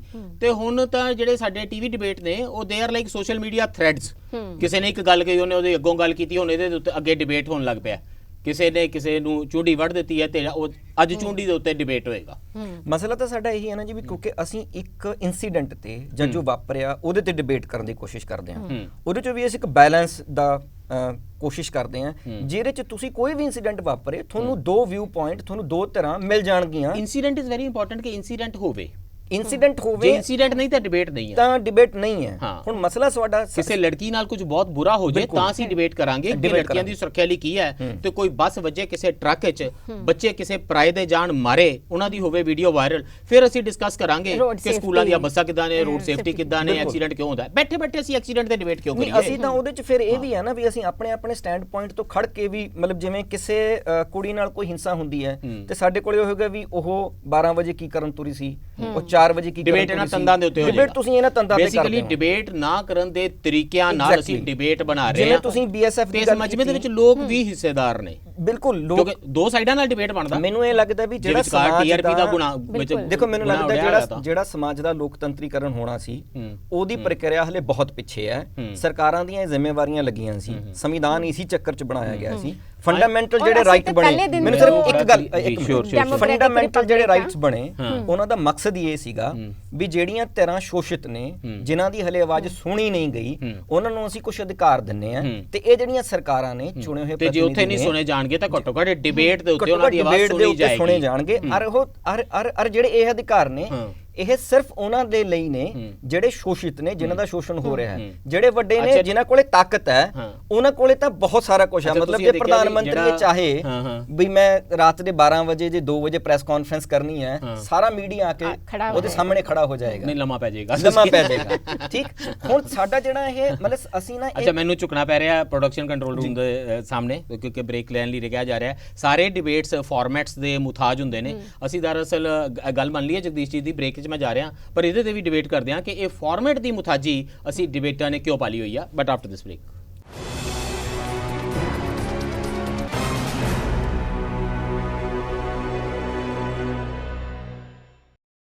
ਮੋਨਿਕਾ ਕੁਮਾਰ ਜੀ, ਜਤਿੰਦਰ ਇੱਕ ਗੱਲ ਕਰ ਰਹੇ ਸੀਗੇ ਕਿ ਡਿਬੇਟ ਜਿਹੜੇ ਆ ਉਹ ਕਿਹਨਾਂ ਮੁੱਦਿਆਂ ਤੇ ਹੋਣੇ ਚਾਹੀਦੇ ਨੇ। ਮੈਨੂੰ ਲੱਗਦਾ ਹੈ ਜਿਨ੍ਹਾਂ ਨੇ ਡਿਬੇਟ ਕਰਨ ਦਾ ਇਹ ਤਰਜ਼ੇ ਅਮਲ ਜ਼ਿੰਦਗੀ ਦਾ ਬਣਾ ਲਿਆ ਹੈ ਨਾ, ਇੱਕ ਕੰਸਟਰਕਟ ਅਸੀਂ ਨਵਾਂ ਬਣਾਇਆ ਇਹਨਾਂ ਪਿਛਲੇ ਕੁਝ ਦਹਾਕਿਆਂ ਦੇ ਵਿੱਚ ਜਿਹੜੇ ਐਂਕਰ ਬਣੇ ਨੇ। ਦੇਸ਼ ਦੇ ਵਿੱਚ ਇੱਕ ਸੱਥ ਲੱਗਦੀ ਹੈ ਹਰ ਰੋਜ਼, ਇੱਕ ਬੋਰਡ ਥੱਲੇ, ਪੇਪਲ ਥੱਲੇ ਬੈਠ ਕੇ ਜਿੱਥੇ ਲੋਕਾਂ ਨੇ ਗੱਲ ਕਰਨੀ ਹੁੰਦੀ ਸੀ ਤੇ ਉਹ ਗੱਲ ਉੱਪਰ ਤੱਕ ਆਉਂਦੀ ਸੀ ਤੇ ਟੀਵੀ ਤੱਕ ਪਹੁੰਚਣੀ ਹੁੰਦੀ ਸੀ। ਹੁਣ ਦਰਅਸਲ ਬੋਰਡ ਥੱਲੇ, ਪੇਪਲ ਥੱਲੇ ਬੈਠ ਕੇ ਵੀ ਗੱਲ ਉਹ ਹੁੰਦੀ ਹੈ ਜਿਹੜੀ ਲੋਕ ਟੀਵੀ ਤੋਂ ਦੇਖਦੇ ਨੇ, ਕਿਉਂਕਿ ਸੱਥ ਅਸਲ ਵਿੱਚ ਟੀਵੀ ਦੇ ਐਂਕਰ ਨੇ ਲਾਣੀ ਸ਼ੁਰੂ ਕਰ ਦਿੱਤੀ ਹੈ। ਉਹ 2 ਸਾਈਡਾਂ 3 ਸਾਈਡਾਂ ਬਣਾ ਲੈਂਦਾ, ਉਹ ਆਪ ਹੀ ਇੱਕ ਇੰਡੀਪੈਂਡੈਂਟ ਐਕਸਪਰਟ ਬਣ ਜਾਂਦਾ ਹੈ, ਆਪ ਉਹ ਪੂਰੇ ਦੁਨੀਆ ਭਰ ਦੀ ਨੌਲੇਜ ਦਾ ਫਾਊਂਟਨ ਹੈਡ ਉਹ ਬਣ ਜਾਂਦਾ, ਤੇ ਨਾਲ ਉਹ ਆਪਣੇ ਵਰਗੇ ਸੰਬਿਤ ਪਾਤਰਾ ਨੌਲੇਜ ਦੇ ਫਾਊਂਟਨ ਹੈਡ ਨੇ, ਇੱਕ ਸਾਈਡ ਤੋਂ, ਦੂਜੀ ਸਾਈਡ ਤੋਂ ਕੋਈ ਦੂਸਰੀ ਸਾਈਡ ਦਾ ਸੰਬਿਤ ਪਾਤਰਾ ਆ ਜਾਂਦਾ। ਤੇ ਹੁਣ ਇਹ ਰੈਪਲੀਕੇਟ ਹੋਣਾ ਸ਼ੁਰੂ ਹੋ ਗਿਆ ਸਮਾਜ ਦੇ ਵਿੱਚ। ਮੇਰੇ ਤੇ ਬੋਝ ਹੁੰਦਾ ਕਿ ਯੂਨੀਵਰਸਿਟੀਆਂ ਦੇ ਵਿੱਚ ਡਿਬੇਟ ਕਿਵੇਂ ਹੋ ਰਿਹਾ, ਪ੍ਰੋਫੈਸਰਸ ਡਿਬੇਟ ਕਿਵੇਂ ਕਰਦੇ ਨੇ, ਕੈਂਪਸ ਡਿਬੇਟ ਕਿਸ ਤਰ੍ਹਾਂ ਕਰ ਰਿਹਾ। ਪ੍ਰੋਬਲਮ ਇਹ ਹੈ ਕਿ ਟੈਲੀਵਿਜ਼ਨ ਦਾ ਡਿਬੇਟ ਫਾਰਮੈਟ ਹੁਣ ਉੱਥੇ ਰੈਪਲੀਕੇਟ ਹੋਣਾ ਸ਼ੁਰੂ ਹੋ ਗਿਆ। ਯੂਨੀਵਰਸਿਟੀਆਂ ਦੇ ਵਿੱਚ ਚੰਗੇ ਵੱਡੇ ਐਂਕਰਾਂ ਨੂੰ ਡਿਬੇਟਸ ਮੋਡਰੇਟ ਕਰਨ ਲਈ ਇਨਵੀਟੇਸ਼ਨ ਆਉਂਦੇ ਨੇ, ਤੇ ਉੱਥੇ ਜਿਹੜੇ ਸੈਮੀਨਾਰਸ ਤੋਂ ਬਾਅਦ ਤੁਹਾਡੇ Q&A ਸੈਸ਼ਨ ਹੁੰਦੇ ਨੇ। ਮੇਰਾ ਦਿਲ ਕਰਦਾ ਕਿਸੇ ਦਿਨ ਤੁਸੀਂ ਆਪਣੀ ਪੋਇਟਰੀ ਸੁਣਾਓ ਕਿਸੇ ਯੂਨੀਵਰਸਿਟੀ 'ਚ, ਬਾਅਦ ਵਿੱਚ ਬੱਚਿਆਂ ਤੋਂ ਪ੍ਰਸ਼ਨ ਲਓ ਤੇ ਤੁਸੀਂ ਦੇਖਣਾ, ਤੇ ਮੈਂ ਉੱਥੇ ਹੋਵਾਂਗਾ ਬਕਾਇਦਾ ਆਡੀਅנס ਦੇ ਵਿੱਚ, ਕਿ ਡਿਬੇਟ ਉਦਾਂ ਹੀ ਹੋ ਰਿਹਾ ਹੈ, ਸਵਾਲ ਇਦਾਂ ਹੀ ਮੋਡਰੇਟ ਕੀਤੇ ਜਾ ਰਹੇ ਨੇ ਜਿੱਦਾਂ ਟੈਲੀਵਿਜ਼ਨ ਦੇ ਉੱਤੇ ਹੋ ਰਹੇ ਨੇ। ਅਸੀਂ ਟੀਵੀ ਦੇ ਡਿਬੇਟ ਦੇ ਫਾਰਮੈਟ ਦੇ ਮੁਤਾਜ ਹੋ ਗਏ ਹਾਂ, ਤੇ ਉਹ ਜਿਹਾ ਹੀ ਕੰਟੈਂਟ ਕਿ ਉਹ ਵੇਖਣ ਯੋਗ ਹੋਵੇ, ਸੁਣਨ ਯੋਗ ਹੋਵੇ, ਮਸਾਲੇਦਾਰ ਹੋਵੇ, ਐਂਟਰਟੇਨਿੰਗ ਹੋਵੇ। ਐਂਟਰਟੇਨਿੰਗ, ਦੈਟ ਇਜ਼ ਦਾ ਕੀ ਵਰਡ। ਫਿਰ ਕਿੱਥੋਂ ਸਿੱਖੀਏ? ਮੇਰੇ ਤੇ ਬੋਝ ਕਿਹਦਾ? ਦੇਖੋ, ਇਹ ਪ੍ਰਵਿਰਤੀ ਤਾਂ ਬੜੀ ਪੁਰਾਣੀ ਹੈ ਨਾ ਐਸਪੀ ਜੀ, ਵੀ ਟੀਵੀ ਜਿਹੜਾ ਉਹ ਪੂਰੇ ਕਲਚਰ ਨੂੰ ਸ਼ੁਰੂ ਤੋਂ ਇੰਪੈਕਟ ਕਰਦਾ ਰਿਹਾ ਨਾ। ਕਿਵੇਂ ਜਿਵੇਂ ਦੇ ਹੀਰੋ ਹੀਰੋਇਨ ਕੱਪੜੇ ਪਾਉਂਦੇ ਆ, ਉਹਦਾ ਰੈਪਲੀਕਾ ਸਾਡੀ ਕੱਪੜੇ ਦੀ ਮਾਰਕੀਟ ਵਿੱਚ ਆਉਂਦਾ ਹੈ। ਕੱਪੜੇ ਦੀ ਮਾਰਕੀਟ ਜੋ ਨਾ, ਹੀ ਵਾਸ ਪ੍ਰੋਫੈਸਰ, ਉਹਦਾ ਕੰਮ ਪ੍ਰੋਫੈਸ ਕਰਨਾ ਸੀ।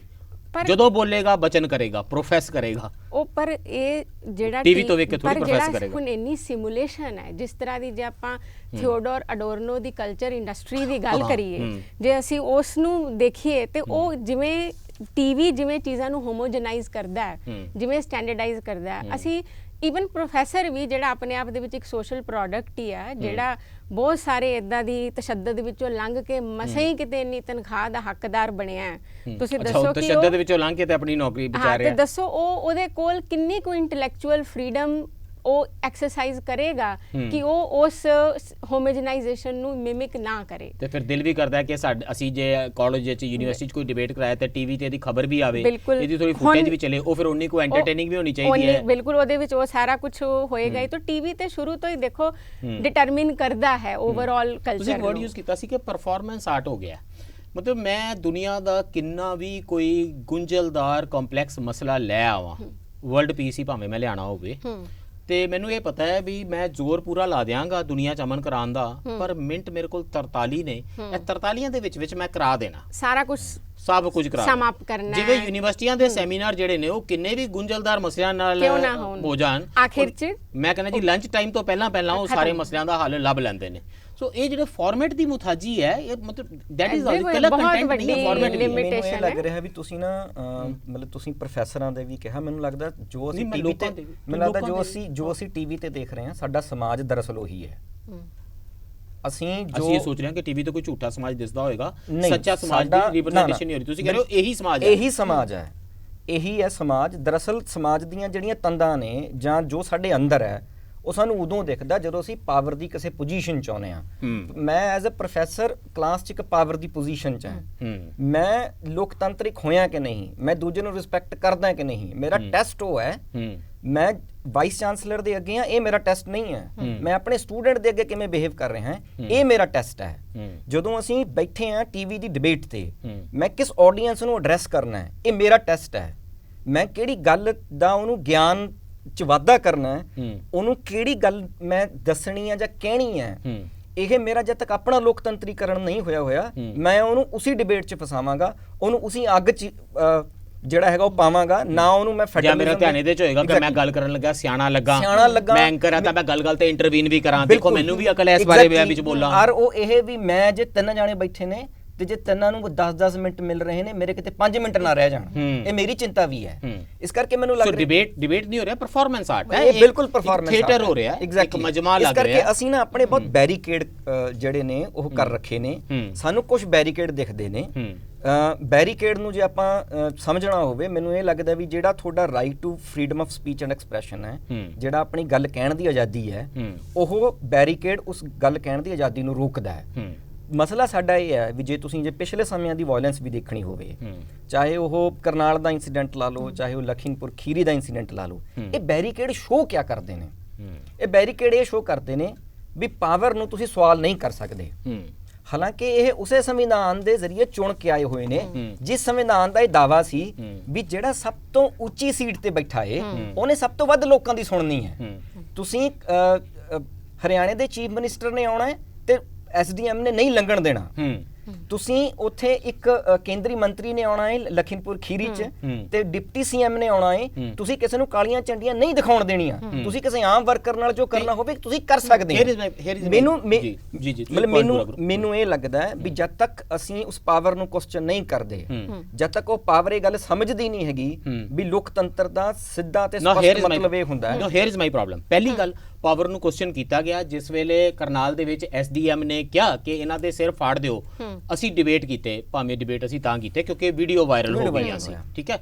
ਪਰ ਇਹ ਹੁਣ ਦੋ ਗੱਲਾਂ ਹੋਈਆਂ ਨੇ, ਇੱਕ ਤਾਂ ਡਿਬੇਟ ਹੋਏ, ਦੂਸਰਾ ਡਿਬੇਟ ਨਹੀਂ ਹੋਏ। ਫੋਰ ਐਗਜ਼ਾਮਪਲ, ਡਿਬੇਟ ਇਹ ਹੋਇਆ ਕਿ ਕੀ ਐਸਡੀਐਮ ਨੂੰ ਅਜਿਹਾ ਕਰਨਾ ਚਾਹੀਦਾ ਸੀ ਜਾਂ ਨਹੀਂ, ਕੀ ਇਸ ਨੂੰ ਮੁਅੱਤਲ ਕਰ ਦੇਣਾ ਚਾਹੀਦਾ ਜਾਂ ਨਹੀਂ, ਕੀ ਫਲਾਣੇ ਨੂੰ ਰਿਜ਼ਾਈਨ ਕਰ ਦੇਣਾ ਚਾਹੀਦਾ ਜਾਂ ਨਹੀਂ, ਕੀ ਲਖੀਮਪੁਰ ਖੀਰੀ ਦੇ ਵਿੱਚ ਮਿਨਿਸਟਰ ਦੇ ਮੁੰਡੇ ਨੂੰ ਰਿਜ਼ਾਈਨ ਕਰਨਾ ਚਾਹੀਦਾ ਜਾਂ ਨਹੀਂ। Hair is the problem. ਜਿਹੜਾ ਪਾਰਟ ਨਹੀਂ ਡਿਸਕਸ ਹੋਇਆ, ਜਿਹੜਾ ਮੈਨੂੰ ਲੱਗਦਾ ਰੀਅਲ ਡਿਬੇਟ ਸੀ, ਉਹ ਇਹ ਹੈ ਕਿ ਇੱਕ ਡਿਪਟੀ ਕਮਿਸ਼ਨਰ, ਇੱਕ ਐਸਐਸਪੀ ਸ਼ਹਿਰ ਚਲਾਉਂਦੇ ਨੇ, ਉਹਨਾਂ ਕੋਲ 2 ਐਸਡੀਐਮ, ਉਹਦੇ ਕੋਲ 4 ਐਸਪੀ ਦਿੱਤੇ ਹੁੰਦੇ ਨੇ। ਅਸੀਂ ਇਹ ਸ਼ਹਿਰ ਚਲਾਉਣ ਦਾ ਵੱਲ ਕਦੋਂ ਸਿੱਖਿਆ ਸੀ? 1858 ਚ ਅਸੀਂ ਜਿਹੜੀ ਪਹਿਲੀ ਚੱਲੀ ਆ ਰਹੀ ਸੀ ਉਹਦੀ ਜਗ੍ਹਾ ਤੇ ਅਸੀਂ ਇੰਡੀਅਨ ਸਿਵਲ ਸਰਵਿਸ ਬਣਾ ਦਿੱਤੀ। ਸਾਡਾ ਵਿਚਾਰ ਸੀ ਕਿ ਇਹ ਸ਼ਹਿਰ ਚਲਾ ਲੇਗਾ। ਇਧਰੋਂ ਅੱਜ ਸਾਹਿਬ ਬਹਾਦਰ ਦੀ ਗੱਡੀ ਲੰਘਣੀ ਹੈ, ਇਸ ਲਈ ਇੱਧਰ ਸਬਜ਼ੀ ਵਾਲਿਆਂ ਨੂੰ ਨਾ ਜਾਣ ਦਿੱਤਾ ਜਾਵੇ, ਰਿਕਸ਼ੇ ਇਧਰੋਂ ਲੰਘਣਗੇ, ਫੁੱਟਪਾਥ ਦੇ ਉੱਤੇ ਫਲਾਣਾ ਚੱਲੇਗਾ, ਅੱਜ ਜੁਮੇ ਦਾ ਦਿਨ ਹੈ ਇਸ ਲਈ ਮਸਜਿਦ ਵਾਲੀ ਸੜਕ ਨੂੰ ਖਾਲੀ ਕਰਾ ਦਿੱਤਾ ਜਾਵੇ। ਇਸ ਤਰ੍ਹਾਂ ਸ਼ਹਿਰ ਚੱਲਦੇ ਸੀ। ਹੁਣ ਸਾਡੇ ਸ਼ਹਿਰ, ਸਾਡੀਆਂ ਜ਼ਿੰਦਗੀਆਂ ਬਹੁਤ ਕੰਪਲੈਕਸ ਹੋ ਗਈਆਂ ਨੇ। ਅਸੀਂ ਡਾਈਵਰਸ ਜ਼ਿੰਦਗੀਆਂ ਜੀਂਦੇ ਹਾਂ। 10 ਲੱਖ ਦਾ ਸ਼ਹਿਰ ਹੁੰਦਾ, 1000 ਪਿੰਡ ਹੈ ਉਹਦੇ ਵਿੱਚ, ਤੇ ਅਸੀਂ ਇਹ ਸੋਚਦੇ ਹਾਂ ਕਿ ਇੱਕ 25-30 ਸਾਲ ਦਾ ਲੜਕਾ ਜਿਹੜਾ ਬੜਾ ਹੁਸ਼ਿਆਰ ਹੋਵੇਗਾ, ਜਿਹੜਾ ਗ੍ਰੈਜੂਏਸ਼ਨ ਕਰਕੇ ਆਵੇਗਾ, ਫਿਰ ਉਹ 2 ਸਾਲ ਅਕੈਡਮੀ 'ਚ ਪੜ੍ਹੇਗਾ, ਆਈਏਐਸ ਦਾ ਇਮਤਿਹਾਨ ਪਾਸ ਕਰ ਦੇਗਾ, ਯੂਪੀਐਸਸੀ ਦਾ ਸਾਲ ਦੀ ਲਏਗਾ ਟ੍ਰੇਨਿੰਗ ਲਾਲ ਬਹਾਦਰ ਸ਼ਾਸਤਰੀ ਅਕੈਡਮੀ ਤੋਂ ਦੇਹਰਾਦੂਨੋਂ, ਤੇ ਫਿਰ ਉਹ ਆ ਕੇ ਸਾਡਾ ਡਿਪਟੀ ਕਮਿਸ਼ਨਰ ਲੱਗ ਜਾਏਗਾ। ਤੇ ਹੁਣ ਉਹ 10 ਲੱਖ ਦਾ ਸ਼ਹਿਰ ਤੇ 1000 ਪਿੰਡ, ਇਹਦੇ ਲੋਕ ਕਿੰਨੇ ਵਜੇ ਬਾਹਰ ਨਿਕਲਣ, ਦੁਕਾਨਾਂ ਕਿੰਨੇ ਵਜੇ ਬੰਦ ਹੋਣ, ਸਬਜ਼ੀਆਂ ਕਿੱਥੇ ਵਿਕਣ, ਕਿਸ ਦਿਨ ਡਾਕਟਰਾਂ ਦੇ ਉੱਤੇ ਛਾਪੇ ਕਿਵੇਂ ਮਾਰੇ ਜਾਣ, ਕੋਵਿਡ ਦਾ ਪ੍ਰਬੰਧ ਕਿਵੇਂ ਕੀਤਾ ਜਾਵੇ, ਡਰੇਨੇਜ ਸ਼ਹਿਰ ਦੀ ਕਿੱਦਾਂ ਚੱਲੇਗੀ, ਟ੍ਰੈਫਿਕ ਕਿਵੇਂ ਚੱਲੇਗਾ, ਸਾਰੇ ਕੁਝ ਨੂੰ ਇਹ ਭਾਈ ਸਾਹਿਬ ਐਡਮਿਨਿਸਟਰ ਕਰ ਦੇਣਗੇ। ਹਰ ਕਿਸੇ ਦੀ ਬਿਨਾਂ ਸਲਾਹ ਲਿਆ ਕਿਸੇ ਉਹ ਮਾਈ ਬਾਪ ਹੈ, ਉਹ ਤਾਂ ਐਕਸਪਰਟ ਹੈ, ਉਹ ਮਾਈ ਬਾਪ ਹੈ, ਮਾਂ ਬਾਈ, ਬਿਲਕੁਲ। ਸੋ ਅਸੀਂ ਇਹ ਸਾਰੇ ਸਿਸਟਮ ਨੂੰ ਕੁਐਸਚਨ ਕਰਨ ਦੀ ਜਗ੍ਹਾ ਕਿ 1858 ਤੋਂ ਬਾਅਦ ਸਾਡੀਆਂ ਜ਼ਿੰਦਗੀਆਂ ਵਿੱਚ ਕੁਝ ਬਦਲ ਗਿਆ ਹੈ। ਸ਼ਹਿਰ ਨੂੰ, ਸਾਡੀਆਂ ਜ਼ਿੰਦਗੀਆਂ ਨੂੰ ਹੋਰਨਾਂ ਤਰੀਕਿਆਂ ਨਾਲ ਚਲਾਇਆ ਜਾਏਗਾ। ਉਹਦੇ 'ਚ ਡੈਮੋਕ੍ਰੇਟਾਈਜੇਸ਼ਨ ਲਿਆਉਣ ਦੀ ਲੋੜ ਹੈ। ਬਹੁਤ ਸਾਰੇ ਆਯਾਮ ਬਣਨਗੇ, ਲੋਕਲ ਗਵਰਨਮੈਂਟਸ ਬਣਨਗੀਆਂ, ਜਿਵੇਂ ਗ੍ਰਾਮ ਸਭਾ, ਇਸ ਤਰ੍ਹਾਂ ਸ਼ਹਿਰ ਦੀਆਂ ਸਭਾਵਾਂ ਹੋਣਗੀਆਂ, ਟਾਊਨ ਹਾਲ ਮੀਟਿੰਗਸ ਹੋਣਗੀਆਂ, ਮੁਹੱਲੇ ਦੇ ਲੋਕ ਫੈਸਲਾ ਕਰਨਗੇ, ਉਹਦੇ 'ਚ VOTING ਹੋਇਆ ਕਰੇਗੀ। ਜਿਸ ਤਰ੍ਹਾਂ ਦਾ ਸਾਰਾ ਨਿਜ਼ਾਮ ਸਾਰੇ ਯੂਰਪ ਵਿੱਚ, ਸਾਰੇ ਅਮਰੀਕਾ 'ਚ ਹੈ। ਅਸੀਂ ਉਹਦੇ ਬਾਰੇ ਕੋਈ ਬਹਿਸ ਨਹੀਂ ਕੀਤੀ। ਬਹਿਸ ਅਸੀਂ ਕਰਦੇ ਹਾਂ ਆਯੂਸ਼ ਸਿਨਹਾ ਕਿੰਨਾ ਮਾੜਾ ਐਸਡੀਐਮ, ਤੇ ਉਸ ਦੀ ਇਨਕੁਆਇਰੀ ਹੋਣੀ ਚਾਹੀਦੀ ਹੈ। ਤੇ 1 ਮਹੀਨੇ 'ਚ ਰਿਪੋਰਟ ਆਈ। ਵੈਸੇ ਮਹੀਨਾ ਲੰਘ ਗਿਆ, ਮੈਂ ਖਬਰ ਕੋਈ ਨਹੀਂ ਪੜ੍ਹੀ। ਕੁਐਸਚਨ ਤੇ ਇਹ ਹੋਣਾ ਚਾਹੀਦਾ ਸੀ ਕਿ ਕੀ ਇੱਕ ਐਸਡੀਐਮ ਦੇ ਕੋਲ ਇੰਨੀਆਂ ਕਨਸੈਂਟਰੇਟਡ ਪਾਵਰਸ ਹੋਣੀਆਂ ਚਾਹੀਦੀਆਂ, ਭਾਵੇਂ ਉਹ ਉੱਤੋਂ ਉਤਰਿਆ ਰੱਬ ਦਾ ਦੂਤ ਹੋਵੇ, ਇੱਕ ਬੰਦੇ ਕੋਲ ਇੱਕ ਡੈਮੋਕ੍ਰੇਸੀ 'ਚ ਇੰਨੀਆਂ ਪਾਵਰਸ ਕਿਵੇਂ ਆ ਸਕਦੀਆਂ? ਔਰ ਇੰਨੇ ਸਾਲਾਂ ਦੇ ਵਿੱਚ ਅਸੀਂ ਇਹਦੇ ਉੱਪਰ ਬੜਾ ਸਸਟੇਨਡ ਡਿਬੇਟ, ਅਸੀਂ ਬਹੁਤ ਡਿਬੇਟ ਕੀਤੇ, ਪਰ ਅਸੀਂ ਡਿਬੇਟ ਤੋਂ ਭੱਜੇ ਕਿ ਕਿਵੇਂ ਅਸੀਂ ਇਸ ਪਾਵਰ ਨੂੰ ਡੀਸੈਂਟਰਲਾਈਜ਼ ਕਰੀਏ। ਇੱਕ ਬੰਦਾ, ਉਹਦਾ ਕੋਈ ਉਸ ਤਰ੍ਹਾਂ ਦਾ ਕਾਉਂਸਲ ਆਫ ਮਿਨਿਸਟਰਸ ਕਹਿ ਲਓ, ਉਹ ਵੀ ਬਹੁਤ ਲਿਮਿਟਿਡ ਕਿਸਮ ਦਾ, ਉਹਦਾ ਆਪਣਾ ਜੀਵਨ ਅਨੁਭਵ ਕਿੰਨਾ ਥੋੜਾ ਹੈ, ਲਗਭਗ ਸਮਾਜ ਤੋਂ ਕਟੇ ਹੋਏ। ਤੁਹਾਨੂੰ ਪਤਾ ਹੀ ਹੈ ਅਕੈਡਮੀਆਂ ਦੇ ਵਿੱਚ ਜਿਹੜੇ ਅਕੈਡਮੀਜ਼ 'ਚ ਕੋਚਿੰਗ ਲੈਂਦੇ ਨੇ, ਉਹ ਕਿੰਨੀ ਰਿਗਰਸ ਕਿਤਾਬਾਂ, ਟੈਕਸਚੁਅਲ ਸਟੱਡੀ ਕਿੰਨੀ ਉਹਨਾਂ ਦੀ ਹਾਰਡ ਹੁੰਦੀ ਹੈ। ਸੋ ਸਮਾਜਿਕ ਸੰਪਰਕ ਦੇ ਨਾਮ ਤੇ ਉਹ ਸਿਰਫ ਇੰਟਰਵਿਊ ਦੇ ਵਿੱਚ ਹੀ ਥੋੜਾ ਬਹੁਤ ਜੱਜ ਕਰਦੇ ਨੇ ਨਾ ਕਿ ਕਿਵੇਂ ਇਹ ਕਿਸੇ ਇਮੀਡੀਏਟਲੀ ਕਿਵੇਂ ਰਿਸਪੌਂਡ ਕਰ ਸਕਦਾ, ਇਹਦੀ ਇਮੋਸ਼ਨਲ ਇੰਟੈਲੈਕਚੁਅਲ ਜਿਹੜੀ ਉਹ ਕੰਪੀਟੈਂਸ ਆ ਉਹ ਕਿਵੇਂ ਜੱਜ। ਪਰ ਜੇ ਮੈਂ ਇੰਨਾ ਸਿਆਣਾ ਡਿਬੇਟ ਕਰਨ ਲੱਗ ਜਾਵਾਂਗਾ ਤੇ ਫਿਰ ਬੋਝ ਹੁੰਦਾ ਕਿ ਜੀ ਡਿਬੇਟ ਦੇਖਣ ਯੋਗ ਨਹੀਂ ਹੈ। ਡਿਬੇਟ ਤੇ ਜਿੱਥੇ ਤੂੰ ਮੈਂ ਹੋ ਰਹੀ ਹੋਵੇ, ਡਿਬੇਟ ਤਾਂ ਉਹ ਦੇਖਣ ਯੋਗ ਹੁੰਦਾ। ਦੇਖੋ ਇੱਕ ਇਹ ਵੀ ਗੱਲ ਹੈ ਨਾ, ਅਸੀਂ ਸਾਰੀਆਂ ਗੱਲਾਂ ਕੀਤੀਆਂ ਕਿ ਐਵੇਂ ਹੋਣਾ ਚਾਹੀਦਾ ਤੁਸੀਂ, ਪਰ ਇਹ ਇਹਦੇ ਲਈ ਤਾਂ ਫਿਰ ਸਾਰੀ ਕਲਚਰਲ ਟਰਾਂਸਫਰਮੇਸ਼ਨ ਦੀ ਲੋੜ ਹੈ। ਇੱਕ ਪਾਸੇ ਤਾਂ ਤੁਸੀਂ ਸਾਰੇ ਕਹਿੰਦੇ ਆ ਵੀ ਡਿਗਨਿਟੀ ਮੇਨਟੇਨ ਕਰਨੀ ਹੈ ਨਾ, ਇਰਰੈਵਰੈਂਸ ਲਈ ਮੈਨੂੰ ਦੱਸੋ ਇੰਡੀਅਨ ਕਲਚਰਲ ਟ੍ਰੈਡੀਸ਼ਨ 'ਚ ਕਿੰਨੀ ਕੁ ਜਗ੍ਹਾ ਹੈ? ਇੰਨੀ ਤਰ੍ਹਾਂ ਦੀ ਸਾਡੀ ਇੱਥੇ ਆਪਣੇ ਵਿਰੋਧੀ ਨਾਲ ਗੱਲ ਕਰਨ ਦੀ, ਜਿਹਦੇ ਤੇ ਤੁਹਾਡਾ ਵਿਸ਼ਵਾਸ ਹੋਵੇ ਮੈਨੂੰ ਉਹਦੇ ਖਿਲਾਫ ਗੱਲ ਕਰਨ ਦੀ ਆਜ਼ਾਦੀ ਦੇਣ ਦੀ ਕੀ ਟ੍ਰੈਡੀਸ਼ਨ ਹੈ? ਕੀ ਟ੍ਰੈਡੀਸ਼ਨ ਹੈ? ਹੁਣ ਮੈਨੂੰ ਇਹ ਦੱਸੋ, ਅਸੀਂ ਤਾਂ ਮੈਨੂੰ ਦੱਸਿਆ ਜਾ ਰਿਹਾ ਅਖਬਾਰਾਂ ਵਿੱਚ ਛਪਣ ਵਿੱਚ ਆ ਰਿਹਾ ਹੈ ਕਿ ਰਿਨਾਇਜ਼ਾਂ ਦਾ ਦੌਰ ਚੱਲ ਰਿਹਾ ਪੰਜਾਬ ਦੇ ਵਿੱਚ, ਮੁੜ ਜਾਗ੍ਰਿਤੀ ਪੁਨਰ ਸੁਰਜੀਤੀ ਦੀ ਕੋਈ ਲਹਿਰ ਚੱਲ ਰਹੀ ਹੈ, ਇੱਕ ਅੰਦੋਲਨ ਬਾਹਰ ਹਵਾ ਵਿੱਚ ਤਾਰੀ ਹੈ। ਕੀ ਇਸ ਭਰੇ ਅੰਦੋਲਨ ਦੇ ਵਿੱਚ ਵੀ ਜਿਸ ਦਾ ਸਬੰਧ ਫਸਲਾਂ ਨਾਲ, ਖੇਤਾਂ ਨਾਲ ਤੇ ਜ਼ਮੀਨਾਂ ਨਾਲ ਹੈ, ਜਤਿੰਦਰ, ਇਜ਼ ਇਟ ਪੋਸੀਬਲ ਕਿ ਮੈਂ ਲੈਂਡ ਰਿਫਾਰਮਸ ਦੀ ਗੱਲ ਕਰ ਸਕਾਂ? ਨਹੀਂ, ਨਾ ਤੁਸੀਂ ਲੈਂਡ ਰਿਫਾਰਮ ਦੀ ਗੱਲ ਕਰ ਸਕਦੇ ਹੋ। ਮੈਂ ਕਹਿ ਸਕਾਂ ਕਿ ਅਖਬਾਰ 'ਚ ਇਸ਼ਤਿਹਾਰ ਛਪਿਆ ਕਿ 5 ਫੁੱਟ 8 ਇੰਚ ਮੁੰਡਾ, ਰੰਗ ਗੋਰਾ ਤੇ 40 ਕਿੱਲੇ ਦਾ ਮਾਲਕ ਹੈ, ਤੇ ਸੰਪਾਦਕ ਨੇ ਇਸ਼ਤਿਹਾਰ ਕਿੱਦਾਂ ਛਾਪ ਦਿੱਤਾ? ਥਾਣੇ ਫੋਨ ਕਿੱਦਾਂ ਨਹੀਂ ਕੀਤਾ ਕਿ ਮੁੰਡਾ ਅਰੈਸਟ ਕਰੋ ਫਟਾਫਟ? ਉੱਤੇ ਕਹਿ ਰਹੇ ਮੈਂ 40 ਕਿੱਲੇ ਦਾ ਮਾਲਕ ਹਾਂ। ਲੈਂਡ ਸੀਲਿੰਗ ਐਕਟ ਤੇ ਟੁੱਟ ਗਿਆ ਹੋਇਆ। ਐਗਜ਼ੈਕਟਲੀ। ਔਰ ਦੂਜਾ ਇਹ ਵੀ ਮਤਲਬ ਲਗਾਤਾਰ ਤੁਹਾਨੂੰ ਉਹ ਖਬਰਾਂ ਵੀ ਦਿਖ ਜਾਣਗੀਆਂ ਜਿਨ੍ਹਾਂ 'ਚ ਦਲਿਤਾਂ ਦੇ ਖਿਲਾਫ ਵਾਇਲੈਂਸ ਪੰਜਾਬ 'ਚ ਅੱਜ ਵੀ ਹੋਈ ਹੈ। ਲੱਦੜ ਪਿੰਡ ਹੈ ਜਿਹਦੇ 'ਚ ਹੋਈ ਹੈ। ਹਰਿਆਣੇ ਦੇ ਵਿੱਚ 3 ਜਗ੍ਹਾ ਦੇ ਉੱਤੇ ਸੋਸ਼ਲ ਬਾਈਕਾਟ ਇਸ ਵੇਲੇ ਚੱਲ ਰਹੇ ਨੇ, ਬਿਲਕੁਲ ਇੰਕਲੂਡਿੰਗ ਨੀਅਰ ਬਾਈ ਰਾਮਪੁਰ ਰਾਣੀ ਦੇ ਨੇੜੇ। ਔਰ ਮੈਨੂੰ ਕੋਈ ਖਬਰਾਂ, ਕੋਈ ਡਿਬੇਟਸ ਨਜ਼ਰ ਨਹੀਂ ਆ ਰਹੇ। ਡਿਬੇਟ ਨਹੀਂ, ਉਹਦੇ ਤੇ ਕੋਈ ਖਬਰ ਨਹੀਂ ਹੋਣੀ। ਲਖੀਮਪੁਰ ਖੀਰੀ ਦੀ ਖਬਰ ਆਉਣੀ ਹੈ ਜਿਹੜੀ ਠੀਕ ਹੈ, ਉਹ ਮਤਲਬ ਆਣੀ ਚਾਹੀਦੀ ਕਿਸੇ ਦੀ ਖਰਾਬ, ਕਿਸੇ ਦੇ ਵੀ ਖਿਲਾਫ ਹੋਵੇ। ਮਤਲਬ ਵਾਇਲੈਂਸ ਬੇਸਿਕਲੀ ਹਿੰਸਾ, ਤੁਹਾਨੂੰ ਜਿਹਨੂੰ ਆਪਾਂ ਡੈਮੋਕ੍ਰੈਟਿਕ ਡੈਫੀਸਿਟ ਕਹਿੰਦੇ ਆ, ਲੋਕਤੰਤਰ ਦੀ ਕਮੀ ਕਹਿੰਦੇ ਆ, ਉਹਦੇ ਸਿੰਬਲ ਦੇ ਤੌਰ ਤੇ ਤੁਹਾਨੂੰ ਦਿਖਦੀ ਹੈ। ਮੈਨੂੰ ਲੱਗਦਾ ਵੀ ਜਿਹੜਾ ਡਾਕਟਰ ਅੰਬੇਦਕਰ ਨੇ ਆਪਣੀ ਲਾਸਟ ਸਪੀਚ 'ਚ ਗੱਲ ਕਹੀ ਸੀ ਵੀ ਅਸੀਂ ਇੱਕ ਕੰਟਰਡਿਕਸ਼ਨ 'ਚ ਜਾਣ ਜਾ ਰਹੇ ਹਾਂ, ਅਸੀਂ ਇੱਕ ਦਵੰਦ 'ਚ ਫਸਣ ਜਾ ਰਹੇ ਹਾਂ, ਵੀ ਅਸੀਂ ਰਾਜਨੀਤਿਕ ਤੌਰ ਤੇ ਤਾਂ ਇੱਕ ਹੋਣ ਜਾ ਰਹੇ ਹਾਂ ਕਿਉਂਕਿ ਸਾਨੂੰ ਸਾਰਿਆਂ ਨੂੰ ਵੋਟ ਦਾ ਅਧਿਕਾਰ ਮਿਲਣ ਜਾ ਰਿਹਾ ਹੈ, ਪਰ ਅਸੀਂ ਆਰਥਿਕ ਤੇ ਸਮਾਜਿਕ ਤੌਰ ਤੇ ਹਲੇ ਨਾ ਬਰਾਬਰੀ ਦਾ ਸ਼ਿਕਾਰ ਹੈ। ਮੈਨੂੰ ਲੱਗਦਾ ਵੀ ਇਹ ਜਿਹੜਾ ਡੈਫੀਸਿਟ ਡਿਬੇਟਸ ਵੀ ਇਸੇ ਖਾਈ ਦੇ ਵਿੱਚ ਡਿੱਗ ਰਹੇ ਨੇ, ਇਸੇ ਖਾਈ 'ਚ ਡਿੱਗ ਰਹੀਆਂ ਨੇ। ਉਹ ਸਿਰਫ ਸਾਨੂੰ ਇੱਕ ਵੋਟਰ ਦੇ ਤੌਰ ਤੇ ਤਾਂ ਪਛਾਣਦੀਆਂ ਨੇ, ਪਰ ਉਸ ਤੋਂ ਬਾਅਦ ਜਿਹੜੀਆਂ ਸਮਾਜਿਕ ਤੇ ਆਰਥਿਕ, ਵੋਟਰ ਦੇ ਤੌਰ ਤੇ ਇੱਕ ਦਰਸ਼ਕ ਦੇ ਤੌਰ ਤੇ ਲਾ ਲਓ, ਉਹਨਾਂ ਦਾ ਉਹੀ ਵੋਟਰ ਹੈ, ਉਹਨਾਂ ਦੀ ਟੀਆਰਪੀ ਉਵੇਂ ਵੱਧਦੀ ਹੈ ਜਿਵੇਂ ਪੋਲੀਟੀਕਲ ਪਾਰਟੀਆਂ ਦੀ ਵੋਟਾਂ ਦੇ ਤੌਰ ਤੇ। ਜਿਹੜੀ ਇਹਨਾਂ ਨੇ ਕਿਹਾ ਕਿ ਉਹ ਟ੍ਰਾਂਸਫਾਰਮੇਸ਼ਨ, ਕਲਚਰਲ ਟ੍ਰਾਂਸਫਾਰਮੇਸ਼ਨ ਕਿੱਥੇ ਹੈ? ਤੁਸੀਂ ਦੇਖੋ ਕਲਾਸ ਦੇ ਵਿੱਚ ਤੁਸੀਂ ਉਂਗਲ ਉਧਰ ਕਰੋ ਨਾ। ਲੋਕ ਮਤਲਬ ਲੋਕ ਇਹਦਾ ਪਾਰਟ ਨੇ ਨਾ। ਜੇ ਕਲਚਰਲ ਟ੍ਰਾਂਸਫਾਰਮੇਸ਼ਨ ਨਹੀਂ ਹੋਈ, ਮੈਂ ਕਮ ਵਕਤ ਕਰਦਾ ਡਿਬੇਟ, ਮਾੜੇ ਐਂਕਰ ਇਹ ਕੰਮ ਕਰਦੇ ਨੇ, ਉਹ ਇਹਨਾਂ ਦੀ ਕੀ ਮਜਬੂਰੀ ਹੈ ਕਿ ਦੇਖਦੇ ਨੇ ਟ੍ਰਾਂਸਫਾਰਮੇਸ਼ਨ ਦੀ ਗੱਲ? ਵਾਈ ਡੂ ਦੇ ਵਾਚ? ਦੇਖੋ, ਹਿੰਦੁਸਤਾਨ ਦਾ ਜਿਹੜਾ ਪਿਛਲਾ 3000 ਸਾਲਾਂ ਦਾ ਇਤਿਹਾਸ ਹੈ, ਉਸ 3000 ਸਾਲਾਂ ਦੇ ਇਤਿਹਾਸ 'ਚ ਜਾਤੀ ਪ੍ਰਥਾ ਦੀਆਂ ਜਿਹੜੀਆਂ ਜੜਾਂ ਮਜ਼ਬੂਤ ਹੋਈਆਂ, ਉਹ ਅੱਜ ਵੀ ਸਾਡੇ ਸਮਾਜ 'ਚ ਨੇ। ਉਹ ਹੋਰ ਮਜ਼ਬੂਤ ਤੁਸੀਂ ਇਹ ਦੇਖੋ ਵੀ ਜਿਹੜਾ ਸਮਾਜ ਆਪਣਿਆਂ ਨਾਲ ਇਸ ਕਦਰ ਵਿਤਕਰਾ ਕਰਦਾ ਹੋਵੇ, ਇਸ ਕਰਕੇ ਅਸੀਂ ਕਾਸਟ ਸੈਂਸਸ ਨਹੀਂ ਕਰਨਾ ਤੇ ਉਹ ਬਹੁਤ ਵੱਡਾ ਸਮਾਜ ਦੇ ਡਿਬੇਟ ਦਾ ਹਿੱਸਾ ਨਹੀਂ ਬਣੇਗਾ। ਐਗਜ਼ੈਕਟਲੀ, ਹੈ ਨਾ। ਹੁਣ ਮਤਲਬ ਜਿਹੜਾ ਸਮਾਜ ਸਾਡਾ ਹਲੇ ਵੀ ਜਾਤੀ ਪ੍ਰਥਾ ਦੇ ਉਸ ਬਲਗਣ 'ਚ ਫਸਿਆ ਹੋਵੇ, ਬਾਅਦ ਸਰਕਾਰ ਨੇ ਕਾਸਟ ਸੈਂਸਸ ਕੀਤਾ ਸੀ ਤੇ ਹੁਣ ਕਹਿ ਦਿੱਤਾ, ਲਿਖ ਕੇ ਕਹਿ ਦਿੱਤਾ ਕਿ ਅਸੀਂ ਉਹਦਾ ਡਾਟਾ ਨਹੀਂ ਦੱਸਾਂਗੇ ਤੇ ਹਮੇਸ਼ਾ ਗੁਪਤ ਰੱਖਾਂਗੇ, ਤੇ ਡਿਬੇਟ ਗਾਇਬ ਹੋ ਗਿਆ ਕਿਉਂਕਿ ਹੋਰ ਬੜੇ ਰੋਲ ਨੇ। ਕਾਸਟ ਬਾਇਸ ਹੋਵੇ, ਕਾਸਟ ਕੰਸੈਂਸਸ ਨਾ ਹੋਵੇ, ਕਾਸਟ ਬਾਇਸ ਹੋਵੇ ਤੇ ਕਾਸਟ ਕੰਸੈਂਸਸ ਨਾ ਹੋਵੇ, ਤੇ ਇਹਦੇ ਤੇ ਡਿਬੇਟ ਨਾ ਹੋਵੇ। I'll come back to you after this break.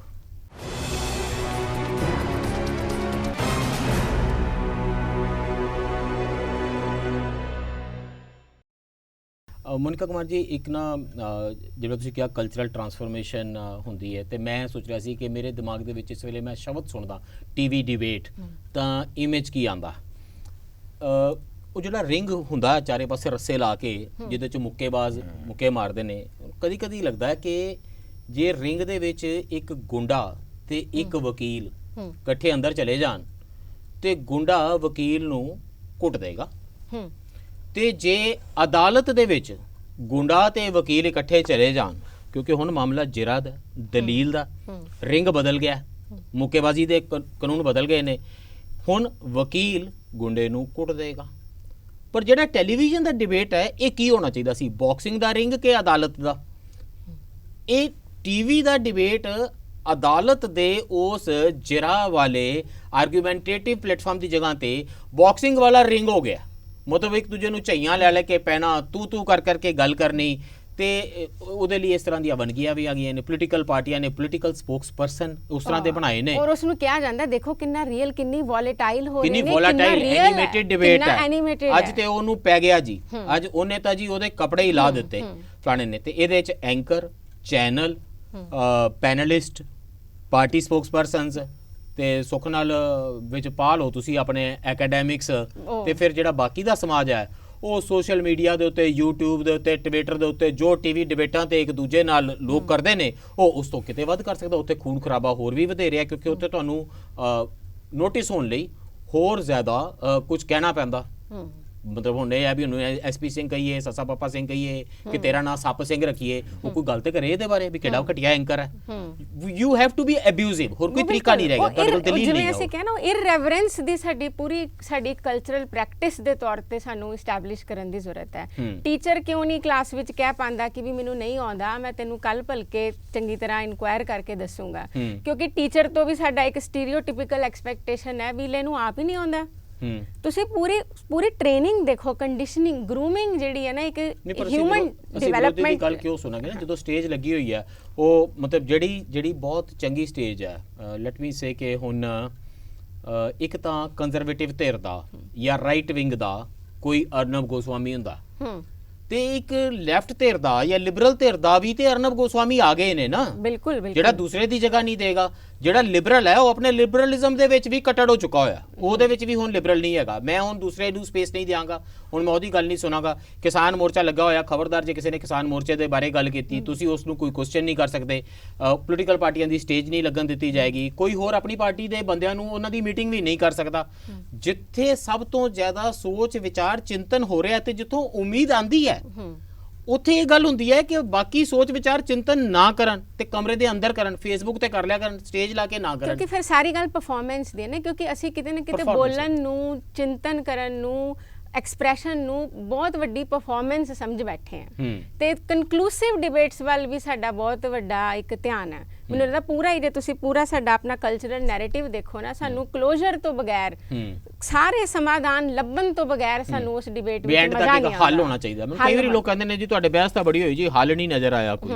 ਮੈਨੂੰ ਲੱਗਦਾ ਹੁੰਦਾ ਹੱਲ ਮੇਰੇ ਕੋਲ ਤਾਂ 40 ਮਿੰਟ ਸੀ ਭਰਾਵੋ, ਤੇ ਕਈਆਂ ਕੋਲ 40 ਸਾਲ ਰਹੇ ਆ। ਸਾਡੀ ਨਾ ਕਬਜ਼ਾ ਕਰਨ ਦੀ ਤੇ ਝੰਡਾ ਗੱਡਣ ਦੀ ਜਿਹੜੀ ਆਦਤ ਹੈ, ਬਹੁਤ ਇਹ ਆਦਤ ਬਹੁਤ ਪ੍ਰੋਬਲਮੈਟਿਕ ਹੈ। ਅਸੀਂ ਅਸੀਂ ਗੋਦੀ ਮੀਡੀਆ ਕਹਿੰਦੇ ਆ, ਗੋਦੀ ਤੇ ਹਰ ਕੋਈ ਕਿਸੇ ਨਾ ਕਿਸੇ ਉਨਕੀ ਗੋਦੀ ਕਿ ਹਮਾਰੀ ਗੋਦੀ। ਤੁਸੀਂ ਸਿੱਧ ਗੋਸ਼ਟ ਦੀ ਗੱਲ ਕੀਤੀ, ਤੇ ਜੇ ਮੈਨੂੰ ਜਿਹੜਾ ਉਹਦਾ ਸਭ ਤੋਂ ਪਿਆਰਾ ਜਿਹੜਾ ਵਾਕ ਲੱਗਦਾ ਉਹ ਤਾਂ ਕਹਿੰਦਾ ਰੋਸ ਨਾ ਕੀਜੇ ਉੱਤਰ ਦੀਜੇ।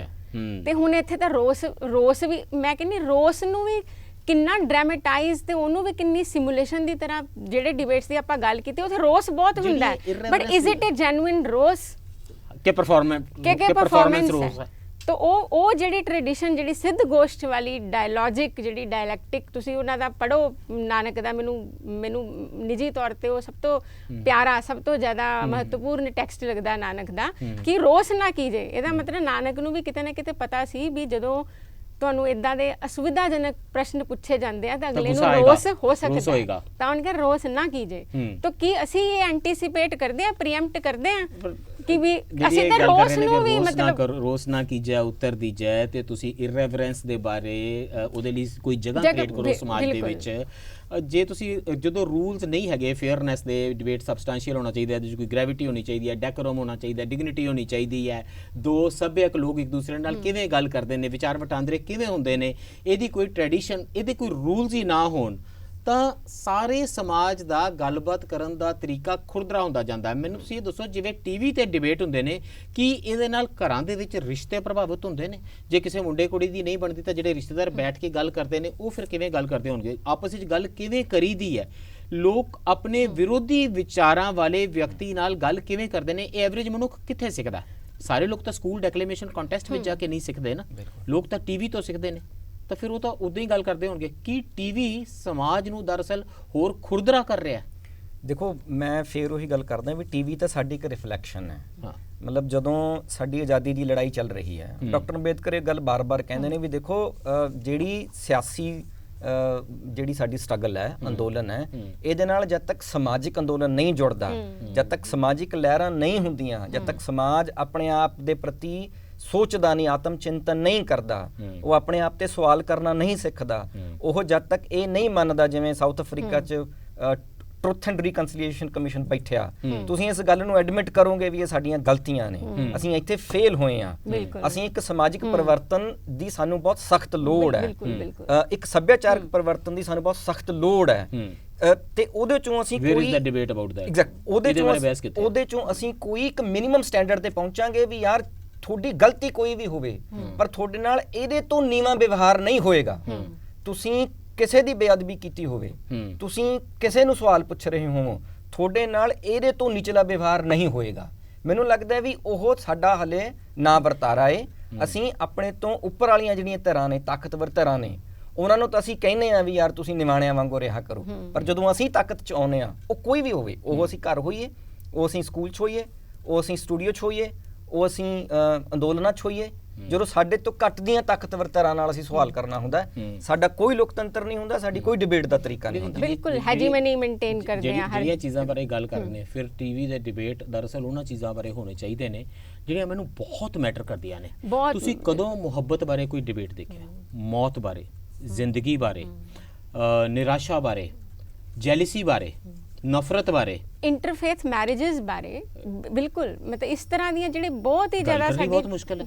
ਤੁਸੀਂ ਨੌਜਵਾਨ ਕਿਸਾਨਾਂ ਦੀਆਂ ਵਿਧਵਾਵਾਂ ਪਿੱਛੇ ਬੈਠੀਆਂ ਨੇ, ਕਿਸਾਨ ਖੁਦਕੁਸ਼ੀ ਕਰ ਗਏ ਨੇ, ਤੇ ਉਹ ਵਿਧਵਾ ਜਿਹੜੀ ਆ ਸਾਰੀ ਉਮਰ ਬੱਚਿਆਂ ਨੂੰ, ਉਹਨਾਂ ਨੂੰ, ਬਜ਼ੁਰਗਾਂ ਦੀ ਸੇਵਾ ਕਰ ਰਹੀ ਹੁੰਦੀ ਹੈ। ਤੁਸੀਂ ਇਹ ਡਿਬੇਟ ਨਹੀਂ ਸ਼ੁਰੂ ਕਰ ਸਕਦੇ ਕਿ ਜਿਹੜੇ ਸੁਸਾਈਡ ਵਿਕਟਮਸ ਦੀਆਂ ਵਿਡੋਜ਼ ਨੇ ਉਹ ਰੀਮੈਰਿਜ ਕਿਉਂ ਨਹੀਂ ਕਰਦੀਆਂ, ਜਾਂ ਕਿਸਾਨ ਆਰਗੇਨਾਈਜੇਸ਼ਨਸ ਆਪਣੇ ਸਿਰ ਦੇ ਉੱਤੇ ਜ਼ਿੰਮਾ ਕਿਉਂ ਨਹੀਂ ਲੈਂਦੀਆਂ ਕਿ ਉਹਨਾਂ ਭੈਣਾਂ ਨੂੰ ਮੋੜ ਤੋਂ ਵਸਾਉਣਾ ਚਾਹੀਦਾ। ਇਮੀਡੀਏਟਲੀ ਪ੍ਰੋਬਲਮ ਆ ਜਾਏਗੀ ਸਮਾਜ ਦੇ ਵਿੱਚ। ਸੌਰੀ ਐਸਪੀ ਜੀ, ਹੁਣ ਇਹ ਦੇਖੋ ਪੰਜਾਬ ਦੇ ਵਿੱਚ ਵਿਮਨ ਕੁਐਸਚਨ ਨੂੰ ਕਿਵੇਂ ਪ੍ਰੋਗਰੈਸ ਹੁੰਦਾ ਹੈ। ਮੈਂ ਪਿਛਲੇ ਕਈ ਮਹੀਨਿਆਂ ਤੋਂ ਵਿਮਨ ਕਮਿਸ਼ਨ ਦੀ ਕਾਰਵਾਈ ਵੀ ਦੇਖ ਰਹੀ ਹਾਂ, ਉਹ ਵੀ ਪੂਰੀ ਤਰ੍ਹਾਂ ਇਨਸੀਡੈਂਟ ਤੋਂ ਪ੍ਰਭਾਵਿਤ ਕਾਰਵਾਈ ਹੈ। ਤਾਂ ਕੁਝ ਹੋ ਜਾਏਗਾ, ਕੋਈ ਘਟਨਾ ਹੋਈ, ਅੱਜ ਇੱਕ ਬਜ਼ੁਰਗ ਦਾ ਅਪਮਾਨ ਹੋਇਆ ਤੇ ਅਗਲੇ ਦਿਨ ਵਿਮਨ ਕਮਿਸ਼ਨ ਦੇ ਜਿਹੜੇ ਰਿਪਰੈਜ਼ੈਂਟੇਟਿਵ ਨੇ ਉਹ ਜਾਣਗੇ, ਲਾਈਵ ਕਰਨਗੇ, ਉਹ ਉਹਨਾਂ ਨੂੰ ਹੌਸਲਾ ਵਧਾਉਣਗੇ।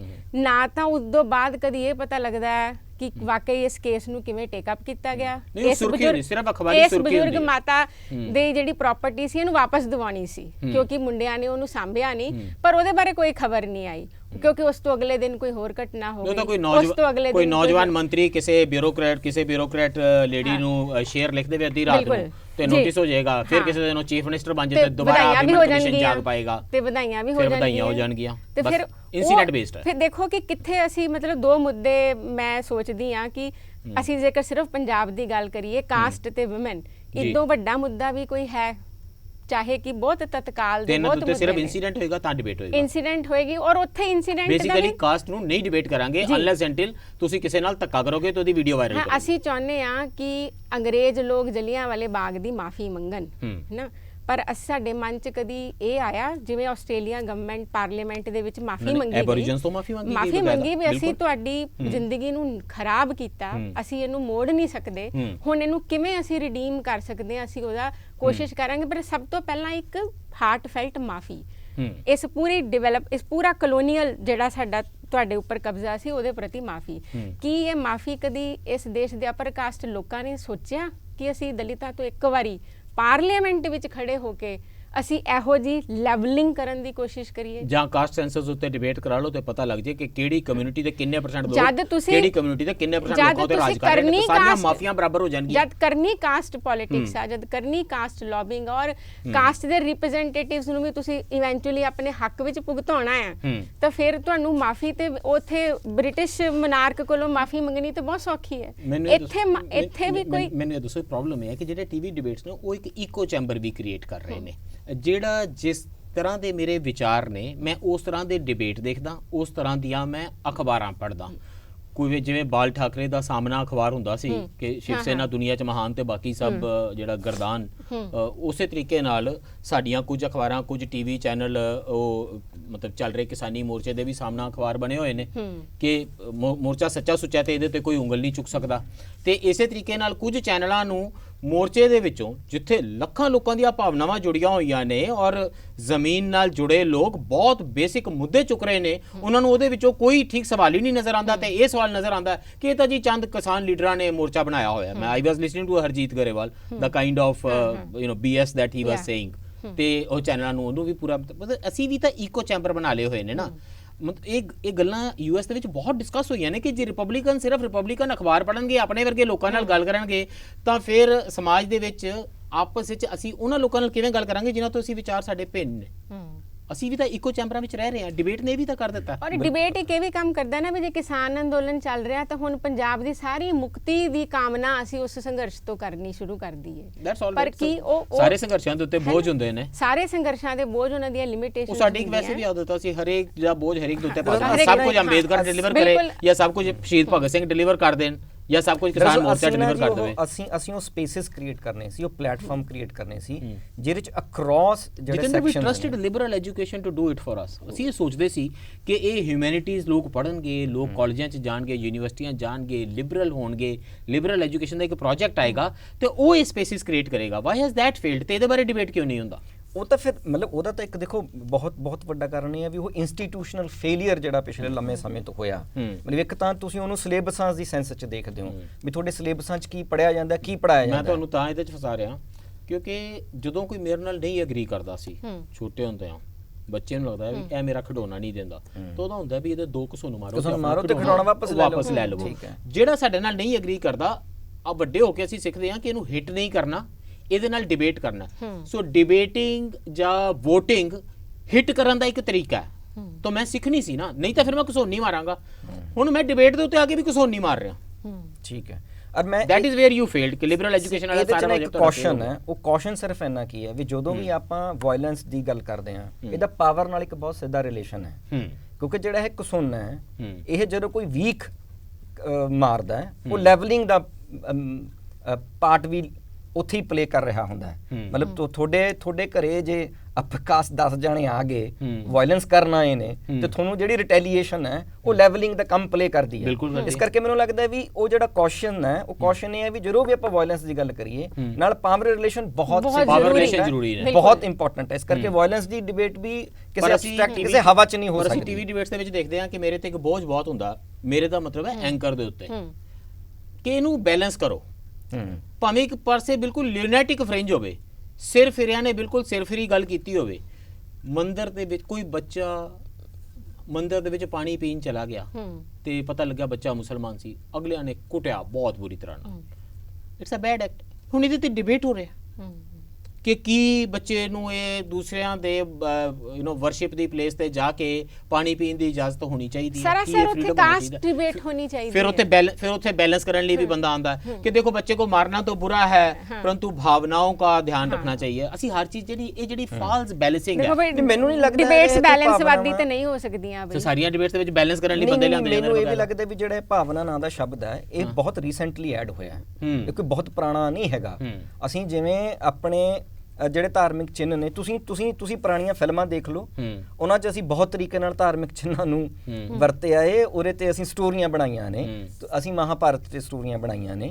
ਅਸੀਂ ਜਿਸ ਕਿਸਮ ਨਾਲ ਮਤਲਬ ਜੇ ਤੁਸੀਂ ਪਿਛਲੇ ਸਮੇਂ 'ਚ ਗੁਰਦੁਆਰੇ ਜਿਹੜੇ ਬਣੇ ਸਥਾਪਿਤ ਹੋਏ, ਉਹਨਾਂ ਦੇ ਨੰਬਰਾਂ ਦਾ ਜੇ ਤੁਸੀਂ ਗਿਣਤੀ ਦੇਖਣੀ ਹੋਵੇ, ਉਹ ਇੱਕ ਅਲੱਗ ਮਸਲਾ ਹੈ। ਇਸ ਕਰਕੇ ਮੈਨੂੰ ਲੱਗਦਾ ਵੀ ਇਹ ਇਕੱਲਾ ਭਾਵਨਾਵਾਂ ਕੋਈ ਬਹੁਤ ਸਾਡੀਆਂ ਹੁਣੀ ਭਾਵਨਾਵਾਂ ਨਹੀਂ ਸੀ ਆਹਤ, ਪਹਿਲਾਂ ਭਾਵਨਾਵਾਂ ਨਹੀਂ ਸੀ ਆਹਤ ਹੁੰਦੀਆਂ। ਮੈਂ ਉਰਦੂ ਦੀ ਆਖਰੀ ਕਿਤਾਬ ਪੜ੍ਹ ਰਿਹਾ ਸੀ ਇਬਨ ਇੰਸ਼ਾ ਦੀ, ਤੇ ਮੈਂ ਸੋਚਦਾ ਅੱਜ ਦੀ ਜ਼ਿੰਦਗੀ ਵਿੱਚ ਕੋਈ ਲਿਖ ਸਕਦਾ ਹੋ।